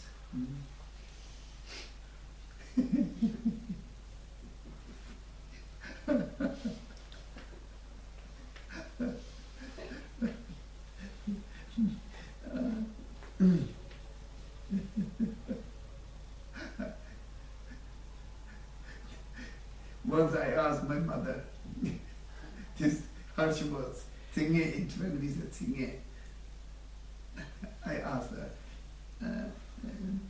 how can we define Singhe? She said, what is Singhe? She said, and she said, 94 years old. And she said, what is Singhe? She said, and Singhe like this, I tried to explain to her. And then she said, I don't know. She said, I think I've never seen singing from her. I've never seen. Yeah. Harsh words. Harsh words, yeah. I've never seen her singing to anybody. I have not seen. She was really confused. And she became very funny. I don't know. Like, almost lost there. She's quite, she's quite nice lady, old lady. Now these days I'm telling one story about her. In India we had a very 5-6 family in one building staying. We have a neighbor who's very, very he goes everywhere to steal things, okay. When the doors open, he always take chance, go and steal, okay. We don't have any toilet inside, so we have to go toilet outside. And my mother went for toilet. She was, after finishing toilet, coming there, and this lady was entering into our house room, just room. Entering into that room, and she was hiding. Her mother was hiding behind the tree, hiding. When she went back to her house, and then my mother came, as if she didn't see anyone coming. And then she was telling this story to me, and I said, "Why didn't you shout? King, why didn't you shout?" "Oh no. She will feel ashamed." She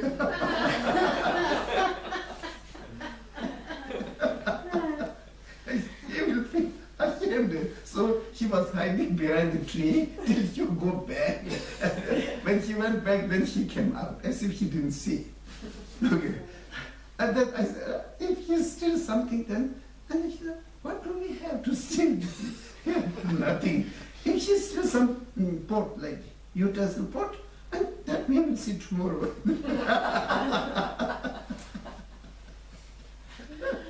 And there are many details there. Now we don't tell this story so detailed, and then we had many details. And it was whole life, whole day was so, felt so funny, you see. Someone is entering with the thief entry, not shouting, instead hiding behind the tree. And the white Indian truth is, oh, she will be feel ashamed.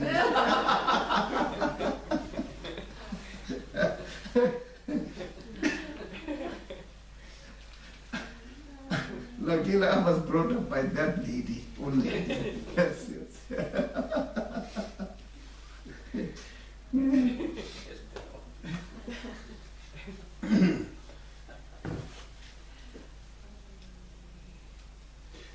In a practical sort of life, using harsh words is very bad, okay? Don't use at any cost. Don't use at any cost, okay? It will never ever solve any problem. And instead it will cause a lot of problem. Harsh words, okay? Everyone has his own pride, you see. Everyone has his own ego. Everyone has his own image, you see.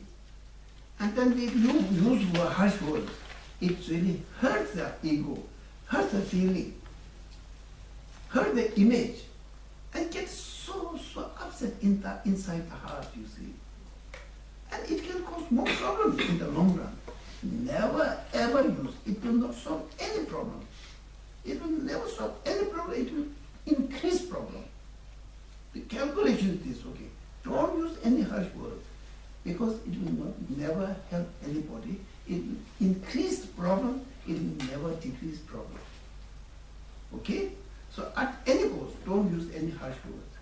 And then, as the low karma explains, okay, low karma explains, those people who are using a lot of harsh words to others, to pierce the heart of other person, to hurt, use.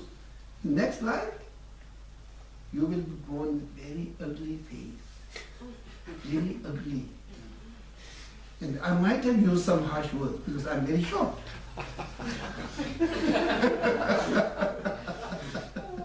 So, I'm very short, you see. Maybe I might have used a very harsh words. You look like Lilliput, okay? And then I become Lilliput.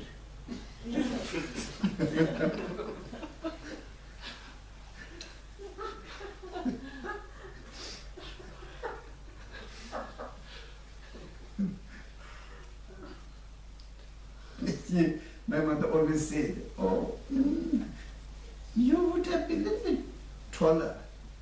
And otherwise, I have no complaint. She said, I have no complaint. You would have been a little bit taller. That would be very good, she said. She has a wish. I would be a little taller, you see. And I say, oh, I can wear high heel. She says, no, I didn't see anyone who's men wearing high heel. I never seen, she said. My mother, we are really laughing, like so much fun, you see. Even she was very old. We have no hesitation to teach each other. Yeah.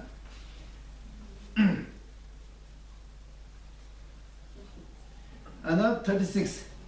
In brief, conclusion.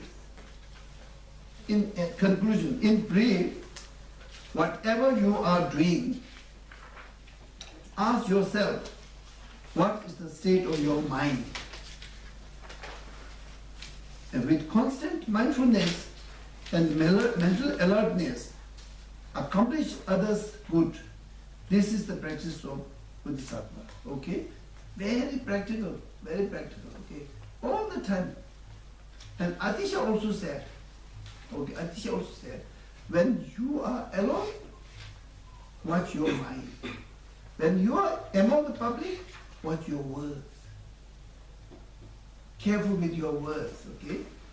When you are alone, you have to be careful with your thought. Okay, now.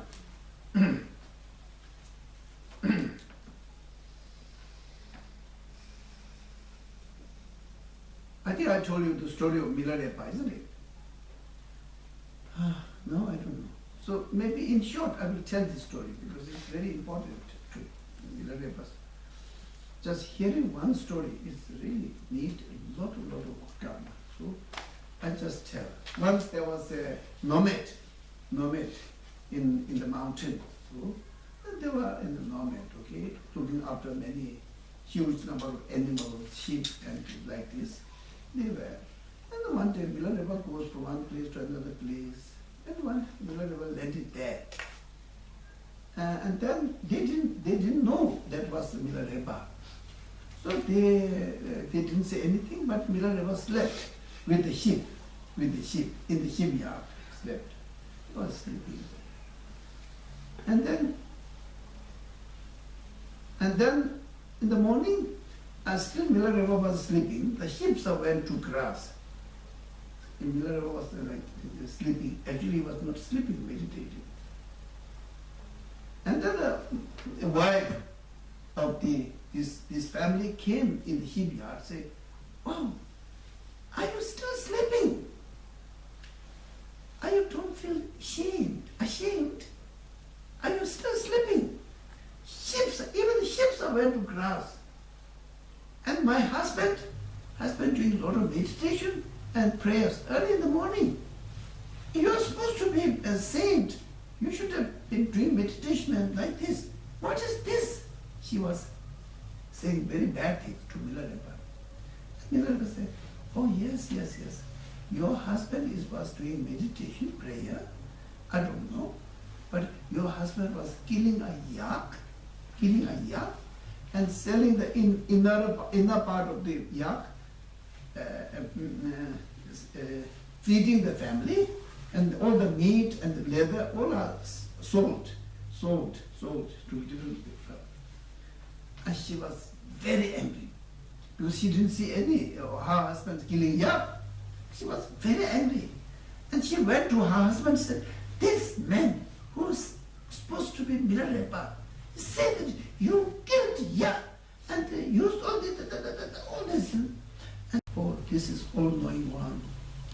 I really did." Okay. He was praying. How he did? He was praying, but in the thought he was, okay, this yak will be killed.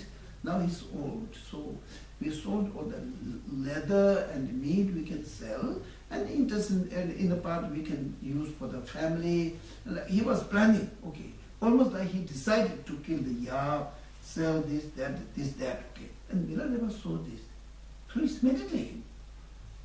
Therefore, we also have to think that we should not be the most clever person. There are many clever persons. So we have to be really the best witness for ourselves. Okay? We have to be, me will be the best witness for myself. And every one of you has to be the best witness, because you are always yourself with you. You have to see, am I making mistake? How I'm thinking? What is my motivation? How I dealing with other people? Am I using harsh words? Am I planning something, terrible things to hurt other people? Am I doing like this or that? If you just constantly examine your mind and try to avert, then I think you will become a very good practitioner. You see, even you are not wearing like these robes, okay? You will be really good practitioner. Yeah. That is the meaning of this 36.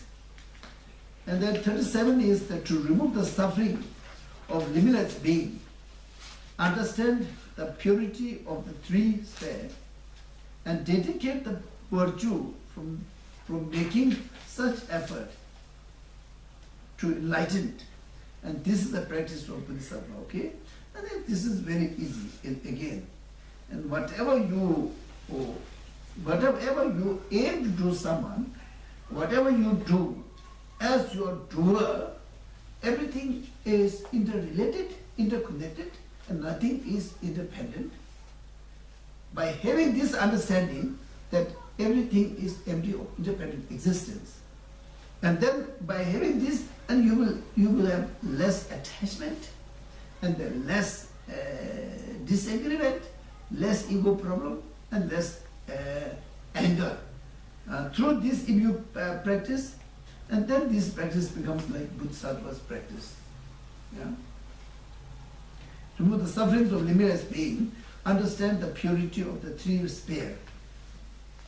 Understand the purity of the three spheres. Okay? was the subject. Yes, are all free of independent existence. Yeah.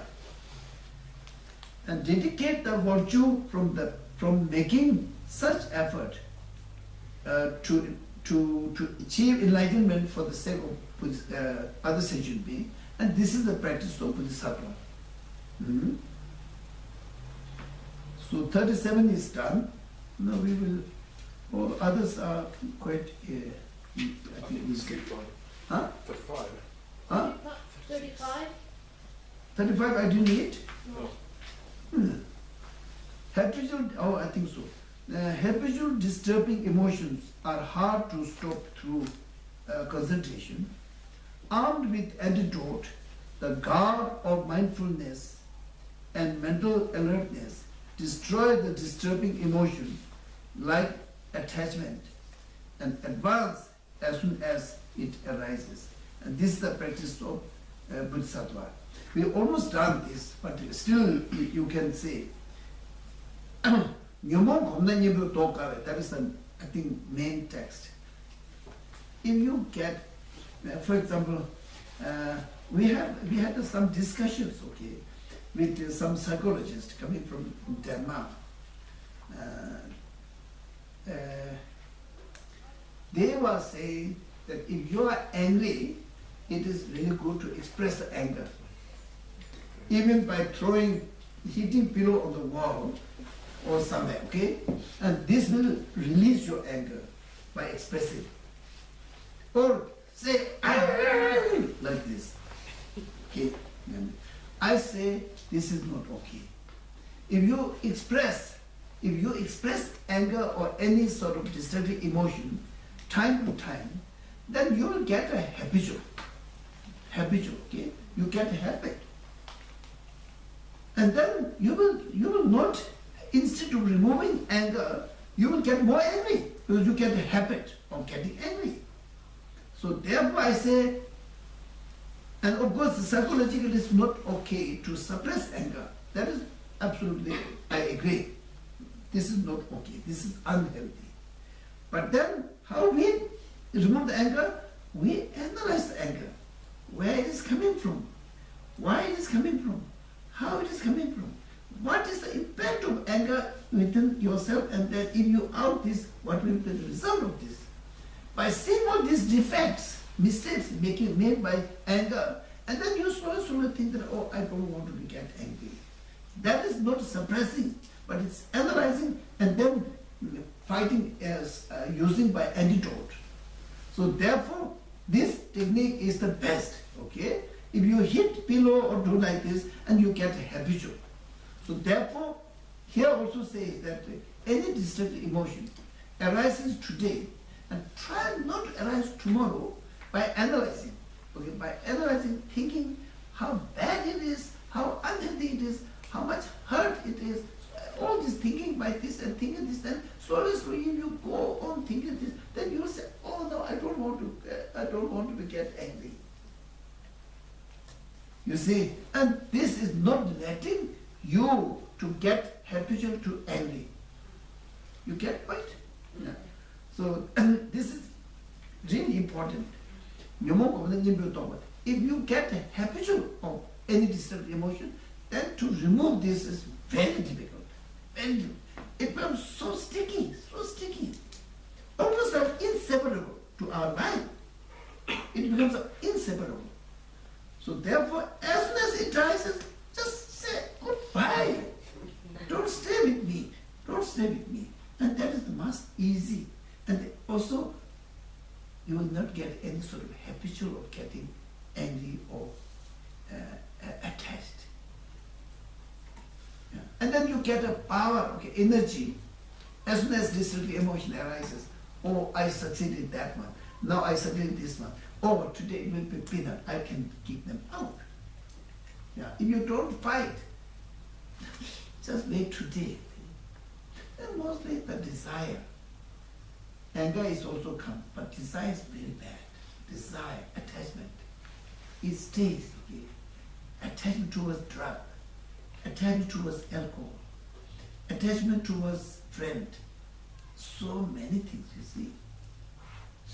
Some are so like a disease, you see, disease, okay. And there are some, I don't know, it's mental culture or culture, I don't know. There are some area where they say that, when old man is getting older, and if he get very, very young women, and every time he get young women, and then that person will not get old. Because one of the 20, you see. And they become sick. They become sick. And because of this, we have so much trafficking. And small girls, 13, 14, 15, 16 years old. See, and these are so difficult to remove. They're so conditioned, get so much a sort of sticky habit. Without them, they can't stay. Sin, drugs, alcohol.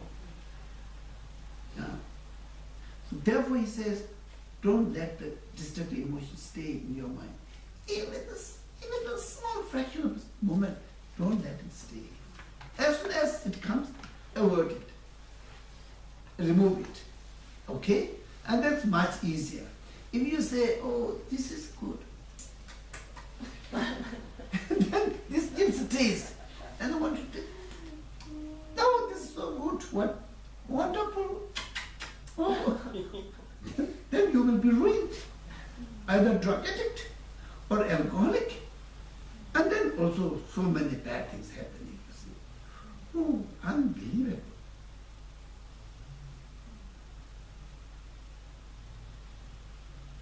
Buddha says that the human enemy is not a real enemy. The real enemy is destructive emotion. Why? Destructive emotion, if we treat nicely, it will become worse and worse and worse. It will ruin our life, this life, next life, many, many, many, many lives. See? If we treat the human enemy, if we treat them nicely, become better, one day that person will become a good friend, you see. The destructive emotions are not like this. More you treat nicely, it will destroy more. So 35 is done, okay? And then with the antidote, for example, say, if it's anger, antidote is tolerance, okay? Yeah. And then attachment, an antidote is to detach, renounce. And that's the best antidote, okay? Means the best antidote to every destructive emotion is the wisdom. Wisdom, okay? Wisdom is the antidote to ignorance. And ignorance is the source of all the destructive emotion. If the source is removed, then there is no way.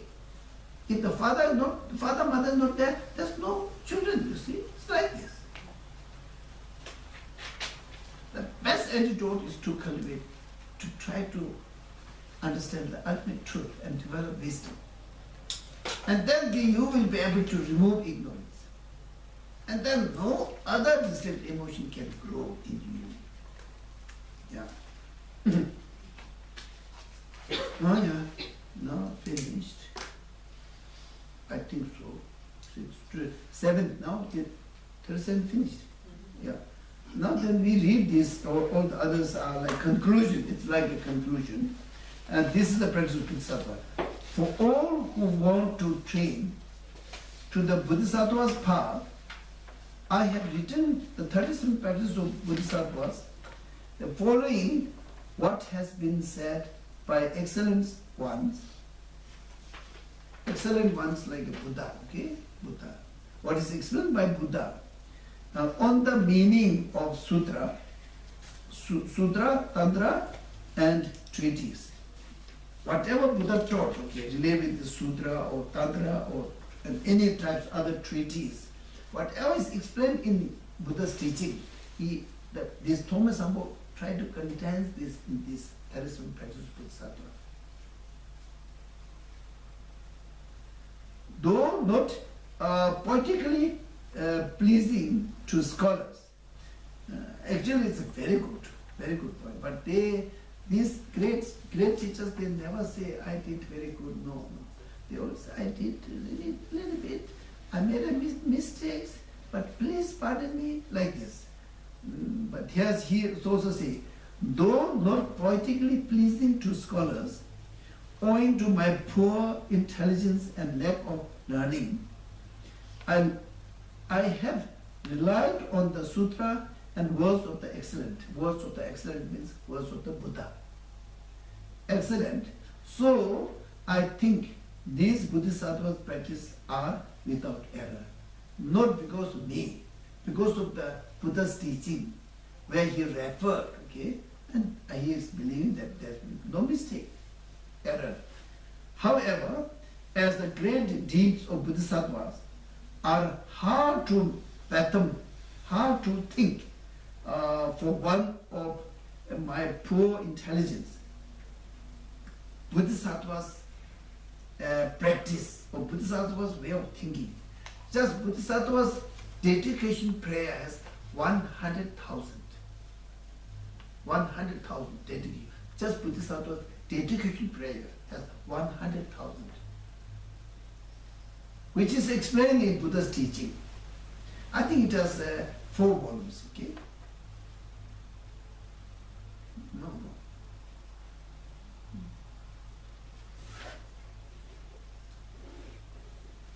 No. Yeah, so this is, and then it is condensed into King of Prayer, and then it is condensed into, we say, dedication prayer, and Chabba Vishta Chimatukun Samti, Kivat, Suji, Moat, and Samuji of the Moji, Pamasin, Molam to Juji, that is the contents in this. Yeah. But if you go detailed explanation, it's so wonderful, you see. Yeah? So therefore, he is poor intelligent. Thogmay Sangpo is very intelligent.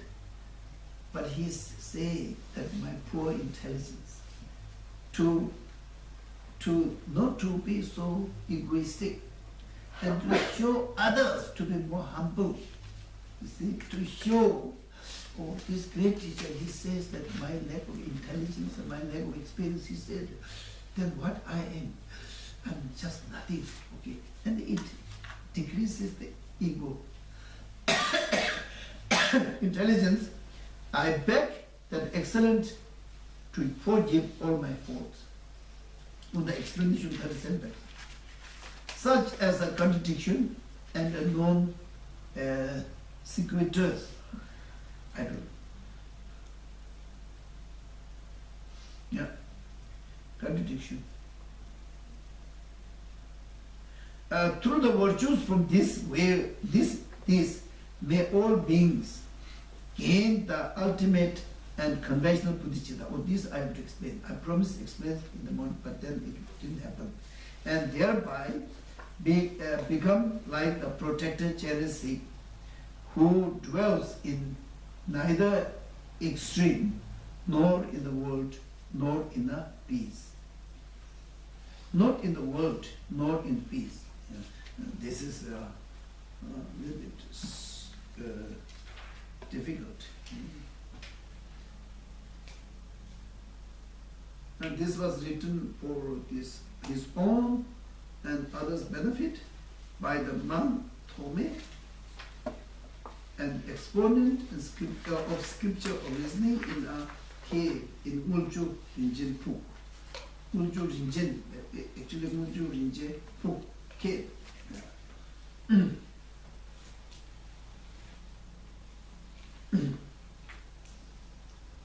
I ask a question?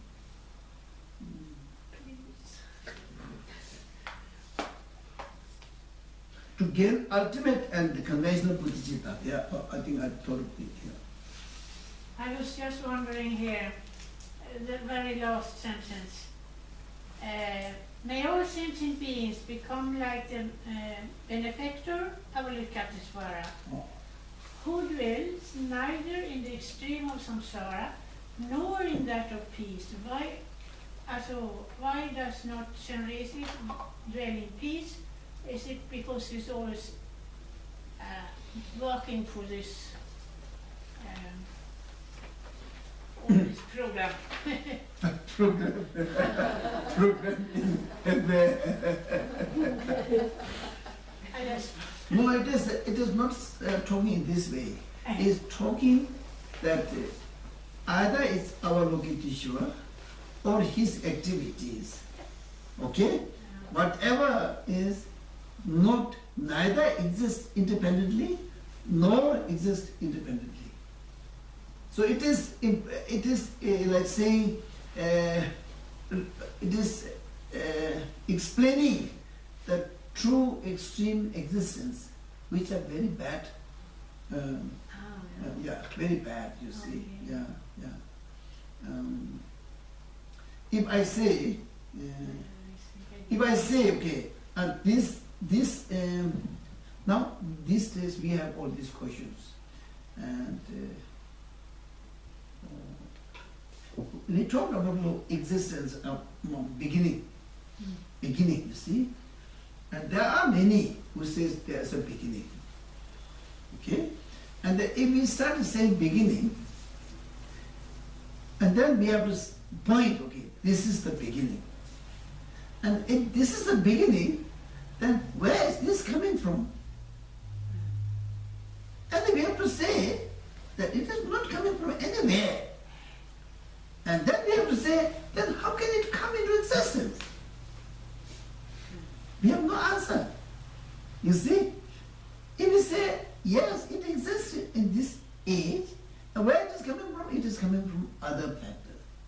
Where there's other factor coming from? It is coming from another factor. That means this existence has no independent existence, other factors. Now, so either it's Avalokiteshvara or Buddha, they don't have independent existence. Yeah. Okay, thank you. Mm-hmm. So, any question? And I thought of like explaining about the vast deed and the profound view, which I was thinking, but now I don't know how much time we have. Still, we have quite a number of long. Yeah.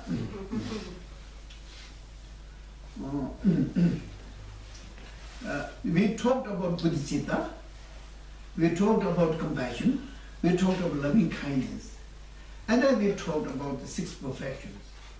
We talked about generosity, ethical discipline, joyful effort, tolerance, all this. So all these practices are called vast deed, okay? In Tibetan we say tap, okay?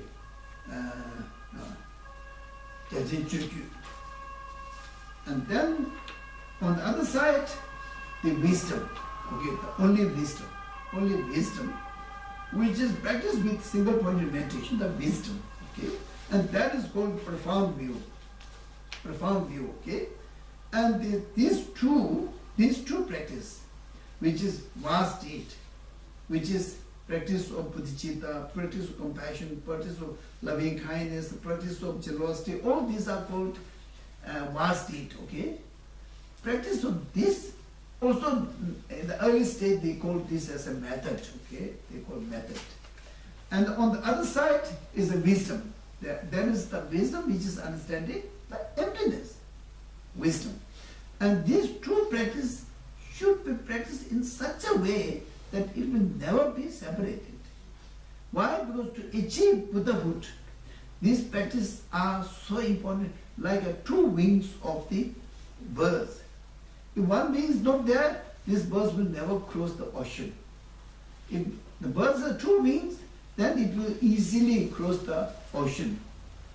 In the same way, by having practice of vast deed and profound view, inseparably practiced together, and this will lead or able to fly and cross the ocean of samsara, okay, and will be able to achieve enlightenment. So,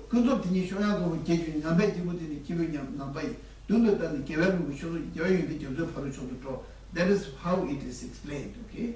Like two wings. Just simply practicing bodhicitta is not enough. And just simply practicing wisdom is not enough. So these both has to be practiced together. Okay? They are like a wing of a bird. Two wings of the bird. Okay? Yeah. I think now this is enough.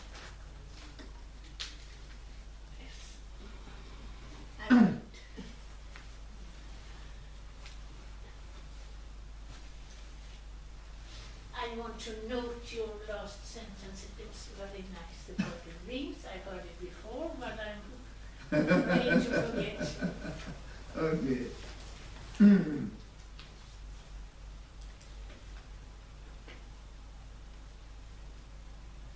I think now we have done. Okay. So now, of course, there's a little time still, half an hour. Okay. Could you please say again, you said the two wings of a bird to be able to cross the ocean of samsara Yes, yes. to achieve Buddhahood. Buddhahood. Yeah.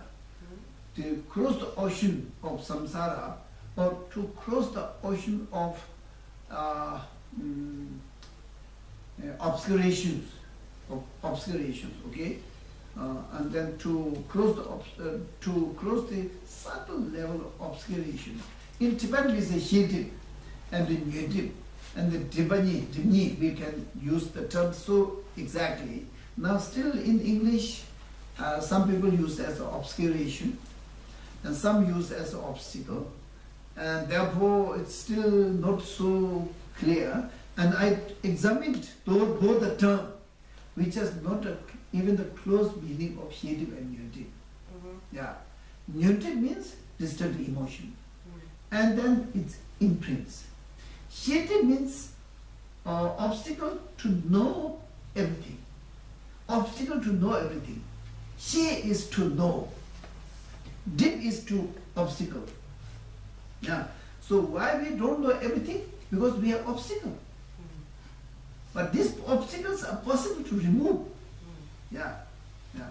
So therefore, by practicing bodhicitta and tolerance, compassion, loving kindness, all this together, and then practicing with wisdom, which has deep, unmistaken understanding of the emptiness, the sharpest wisdom. If we practice this together, and this becomes so strong, powerful, and this will be able to remove all the bad things or obscurations, whatever you call, okay, and will be removed from the mind. And then mind becomes so clear, unnoted, all the dirty things, all the contradictions, unnoted, totally clear. And then there will be no problem to understand or to speak. And that is called Buddha. That is called Buddha, okay? Yeah. So therefore, these two practice balanced in such a balanced way, like two wings used in the simultaneously, okay, to cross the ocean.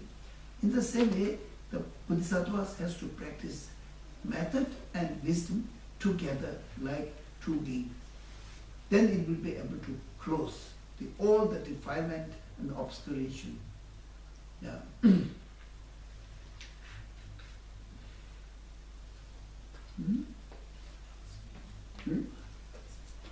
Yeah.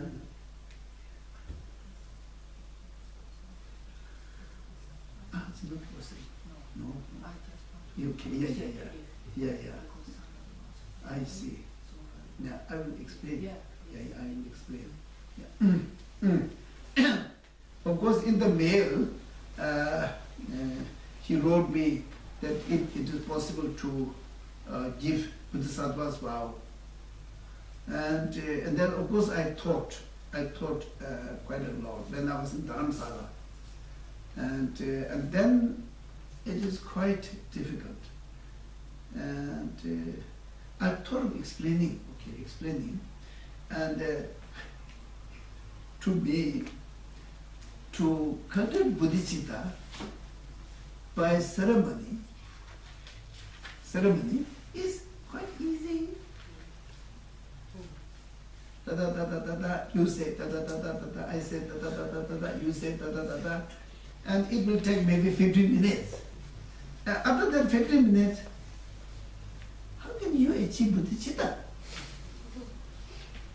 Therefore, I thought of explaining that please practice, meditate. Through the meditation, you have to cultivate bodhicitta, okay? When it's just about transforming your mind into bodhicitta, like having so much sort of like potential that I really want to achieve bodhicitta.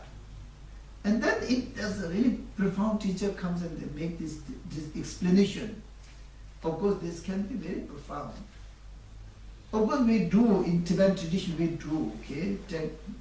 And these days now, historians also always explain how much vows you really want to do.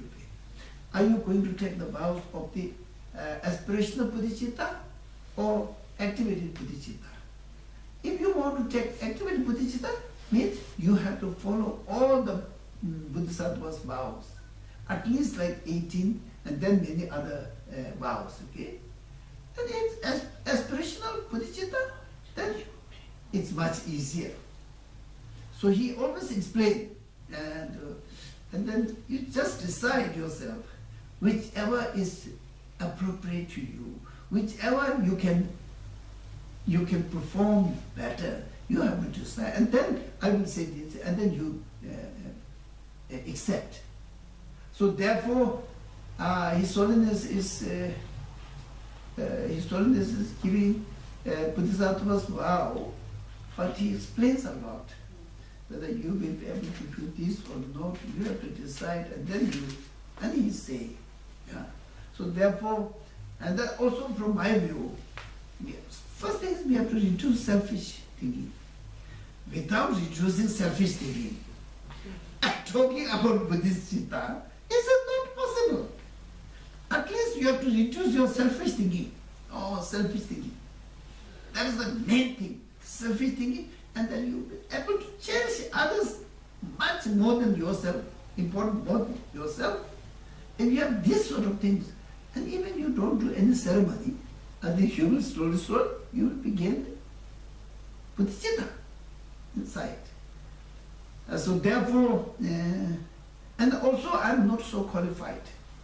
I'm not so qualified to give Bodhisattva's vow. Therefore, so I was thinking like, this time I think, of course I didn't write you back. That is, I think my mistake, and I say sorry for that. So I thought of like explaining in front of everybody, like that. Yeah, practice, and then by practicing, if your mind changes to bodhicitta, that's it. Okay, this is earned. Okay, that's not given, it's earned.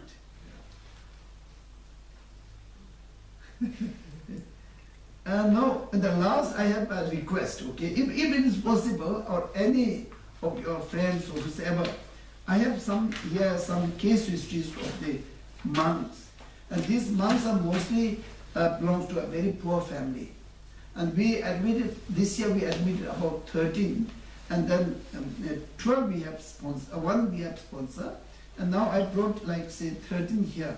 So if any way you can sponsor 1 month, that will be a big help for the education and the food and shelter and everything.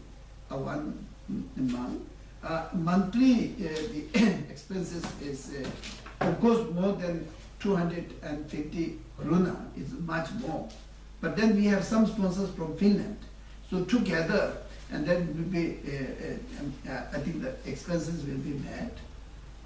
So if there's any chance or any wish or any possibility to sponsor a month, I will be very, very thankful. And so one thing is that this tradition, Buddha tradition, almost like it is dying. So I have responsibility to revive this tradition. And then to revive this tradition in Buddhism, just writing some books is not enough. We have to have a group Sangha who has the teaching lineage, who has the knowledge of giving teaching and practicing teaching. Then only we can say, I revive Buddhist tradition. For that, it is a long journey, okay, long journey. So if there's any opportunity to help, that will be really great.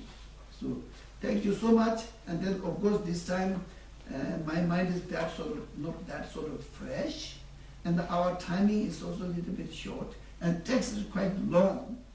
Actually, if even one verse can be discussed whole day with a really good experience of hearing, question, answer, and everything, and it becomes really very good for you to practice. So we have been running quite a fast, but there's not much choice from my side. So if there's any mistakes or any limitation, please excuse me. I told you in the beginning that I'm not a good teacher, but then even I'm not a good teacher, so if you ask me to give teaching, then I can't say no, like 100% that I can't say. So in principle I agreed. I hope, sincerely I tried my best. That is what I can say. Okay? Thank you so much, and thank you so much to everybody.